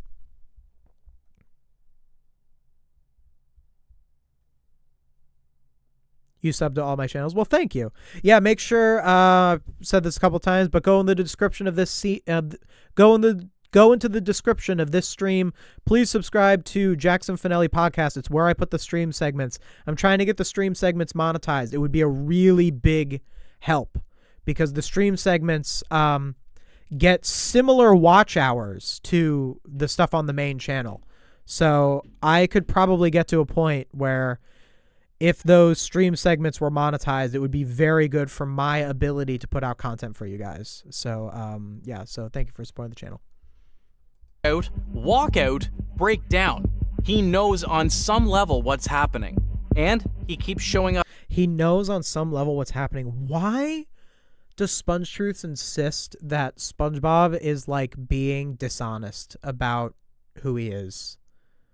I really don't like that. They did that in another video where they said something about like SpongeBob doesn't want to let you know that he wants to love or whatever. Like there was another SpongeTruths video that said something like that. They want to have this idea that SpongeBob's like faking who he is. He's not, man. He's just an optimistic guy. He just genuinely loves working at the Krusty Krab. No, he's not aware that Mr. Krabs is taking advantage of him. He actually has no idea. That's why in Squid on Strike, Squidward has to convince him to go on strike with him. Like it is not that deep. It actually isn't. The problem with this content is that it's both not that deep and it is deep. So it's not that deep in the sense that the narrative is not hiding from us that SpongeBob secretly knows what's going on. The reason the narrative is deep is because it's communicating a story, a lesson, and a message. It's communicating a perspective through these characters and through these stories. That's the part of it that's deep. It's not deep in the sense that the writers are hiding something from you. They're trying to make you look for this ulterior motive to SpongeBob. This like kind of, it's conspiratorial thinking. That's what it is. And conspiratorial thinking resonates with stupid people and children. Although I think children don't think about what they watch at all. But yeah. Up anyway, which is, and I mean this in the most affectionate way possible, a little bit heartbreaking when you think about it. Because SpongeBob is just that naive. He's just someone who... Wait, I thought he knew. You just said he's naive. I thought you said that he knows what's going on and he's just letting it happen. Decided that the thing he loves is worth protecting, even when the person running it doesn't deserve that protection. Even when every reasonable instinct says, let it burn. Sound familiar? Because here's what I keep coming back to. The Krusty Krab shouldn't exist. By any logical, legal, or moral standard, it should have been shut down years ago. The food is a controlled substance. The workplace... The food is a controlled substance. Dude, you didn't prove that. That's such a... You had one thing where you were like, Squidward bit the Krabby Patty. You're actually implying that the Krabby Patties are drugs. You're just nonsense. This is a labor violation waiting to be filed. How many subscribers does Jackson Finelli Podcast need to get monetized? 1,000. It's already reached the watch hour. To get monetized on YouTube, you need 1,000 subscribers and 4,000 watch hours, which means 4,000 continuous hours of people watching your content. This channel is monetized. It's been monetized for a while. I have 11,000 subs, and I get more than 4,000 watch hours on every video I post now, because this channel is doing pretty well. Jackson Finelli Podcast has reached the watch hours like by a lot because it's stream highlights. So the videos are like 2 hours long. So it's in kind of a limbo where it gets fewer individual viewers, but the viewers themselves watch for longer. So basically right now on Jackson Finelli Podcast, when you watch those videos, all of the money that those videos make on ads goes straight to YouTube. None of it goes to me until that channel gets 1,000 subscribers. It's a little unfair, but I'm kind of, I think it's okay. Like, you know, you don't want channels to be monetized as soon as people make them, because you get a lot of bad stuff going on. But yeah, basically until I get 1,000 subscribers, that channel continues to get a lot of views, and it's just not making any money yet till I get to 1,000. It's like almost it's at what, like 650 right now. It's almost there. Customers are prey, and the moment anyone gets close to doing something about it, Krabs either buries the evidence. Will franchises like Super Mario and Sonic end someday because they will run out of ideas? Or SpongeBob by extension? No, I don't think so. Well, okay, everything ends, you know. I don't think that franchises end because people run out of ideas. In fact, I don't think that's ever happened, because you can't really run out of ideas. Like, sure, there's a finite amount of ideas in the universe, but if you actually think of every possible thing that you could do with the characters of Mario or SpongeBob, it's virtually endless. You know, technically it's finite, but no human being in a million years would be able to do all of the possible things that you can do with SpongeBob or Mario. Franchises end because there's just less interest in them. The characters themselves aren't as loved as they used to be and all that. But so perhaps those franchises could end someday, but it won't be because of running out of ideas, because it's actually, now maybe the writers might, you know, not be, they just might run out of steam. You know, that would be kind of running out of ideas, but you technically can't run out of ideas. Or moves the whole operation underground. And yet, every town has a Krusty Krab. Not literally, but you know what I mean. Also, the original actors get older. Well, you can replace the original actors. Go watch on Jackson Finelli Podcast, watch my video. I actually have a discussion on that where I talk about how people say that when the SpongeBob actors pass away, they're going to replace them with AI, and I say that that'll never happen. But I talk about how, like, actors get replaced, and we can just accept that. That one place that has absolutely no right to still be open. That one business that has survived every scandal, every complaint, Man, this is so sensationalist. Like, this is really cherry picking a lot of the times where the Krusty Krab does, like, cartoonishly bad things. But you're also kind of missing the point that in the show, the Krusty Krab is a pretty above average place.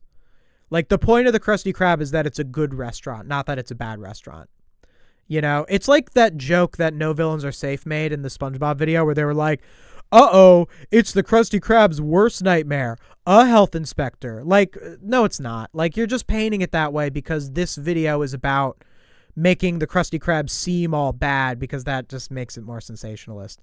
But this has consequences. This makes people look at things in ways that make them dumber.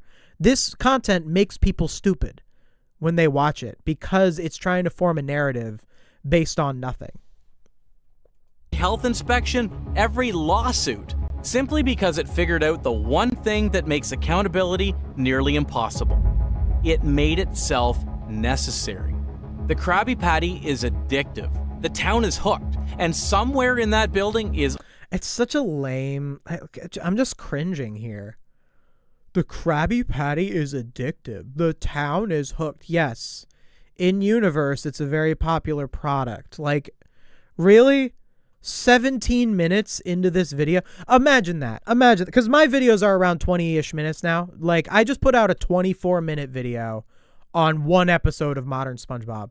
Can you imagine listening to me talk for 17 minutes and at the end of it, my conclusion is, hey, you know that in SpongeBob, the Krabby Patty is like really popular?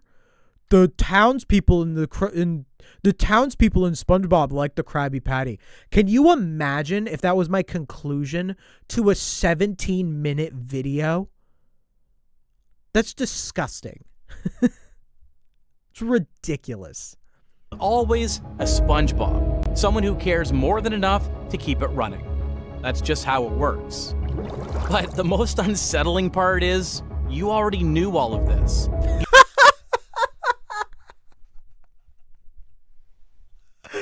Then why did you make a video? Yeah, that's what I want to hear after dedicating 18 minutes of my life to what. Can you imagine if I said that at the end of my videos? Imagine that. You spend all this time watching. Hey, watch my videos, watch my content, dedicate your precious time on this earth to watching what I have put out for you. And then at the end of the video, I'm like, but you already like knew everything I said. Yeah, I don't want to watch a video on YouTube to learn new things. I just want to hear things that I already know. You've watched it happen season after season and laugh every single time it happened. We all did, because it was funny and because it was familiar. That's the thing about play. That's such a. I like when SpongeTruths self-reports. It was funny and it was familiar. That's this whole channel. That's the whole success of this channel, is that it's familiar. And like, that's the case for me too. Like, the fact that I get views on my videos is because people remember SpongeBob. Like, that is a thing. But I use that for something positive. I use that to try and teach people about the show. I use that to try and spread awareness of media literacy, of the importance of media literacy. Like, but all you do, SpongeTruths, is just be like, yeah, you should remember this. This is like the Krusty Krab. Everybody noticed since day one even, but they decided it was easier to just order the burger. Although, and this may be a... This is so, like, that's like so a self-report. Like, I'm sure there's people who watch SpongeTruths who like know it's AI, and they're like, whatever, I need noise, and I just need noise right now. And they just put it on. It's almost a self-report when AI is anti-AI. Separate conversation. If you actually start counting how many people in Bikini Bottom didn't make it out of various situations completely intact, the Krusty Krab is honestly just the beginning. Because SpongeBob as a show has a surprisingly complicated relationship with the concept of characters just not being around anymore. Oh my goodness. That was... Alright, so... I mean... Funny that, really?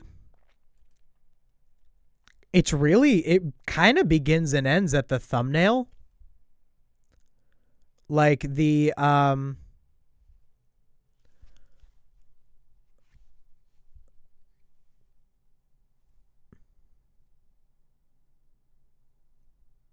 we had a ban. Sorry, buddy. You gotta, yeah. You gotta chill sometimes. All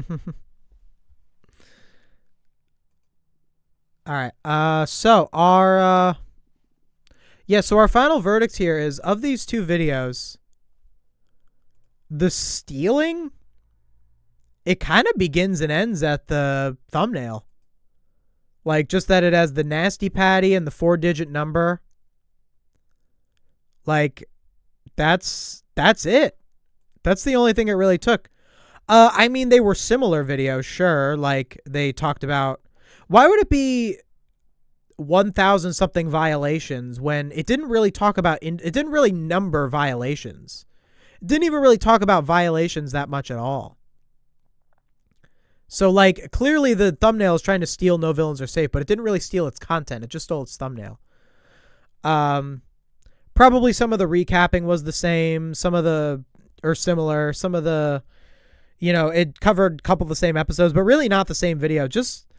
But what both of these have in common is that I think going over No Villains Are Safe and then SpongeTruths right after, we see how similar they are, right? Like, No Villains Are Safe likes to claim that they don't use AI. Oh, we proudly don't use AI. But No Villains Are Safe. Even if you don't use AI, like, No Villains Are Safe. I'm talking to you directly. Let's say you don't use AI and you're mad at me because I'm calling you AI. You're so upset. This guy's saying I'm AI when I've never used AI in any of my videos. Let's say that's true with No Villains Are Safe. But No Villains Are Safe. If you don't want to be called AI, why is your content identical to something that would be made with AI? Like, why is your stuff just so unremarkable to the point where it can be called AI?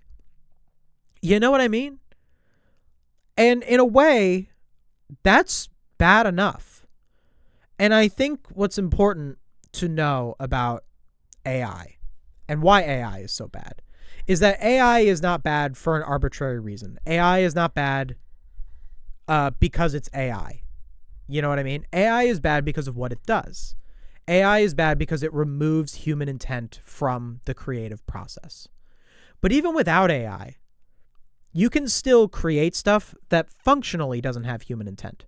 AI gives people power to do a lot more of it, and that is bad. And that's why AI should be banned. That's, all that sort of stuff is that, or why generative AI should be banned. I shouldn't say AI blanketly. This is why generative AI should be banned, is because it gives people the power to a lot more garbage than they would before. But even without AI, all of the things that AI can do, like if No Villains Are Safe is actually not AI, if No Villains Are Safe is actually not AI, all of the things that No Villains Are Safe does could be done without AI, and they'd get as much views with it too. So even with let's ban AI, that's not the end of it. The fact that this is popular at all, the fact that No Villains Are Safe gets viewers, the fact that SpongeTruths gets viewers, and I know a lot of them are iPad kids. I know that's what they're targeting. There's possibilities that they bot views. There's possibilities that they bot comments so that it pushes them in the algorithm. All of this is possible, that maybe it's not that many people, but these channels getting views is a problem that is not related to AI, because it's a problem with us being so media illiterate that we accept this as content. So yeah. Well, I think we can end it there. Thank you all so much for watching, and I will see you all next time. And if you want to support the channel, please consider becoming a channel member or subscribing to the Patreon. And also, please go down into the description and subscribe to Jackson Finelli Podcast. We are really trying to get it to 1,000 subscribers. But yeah, thank you so much for watching.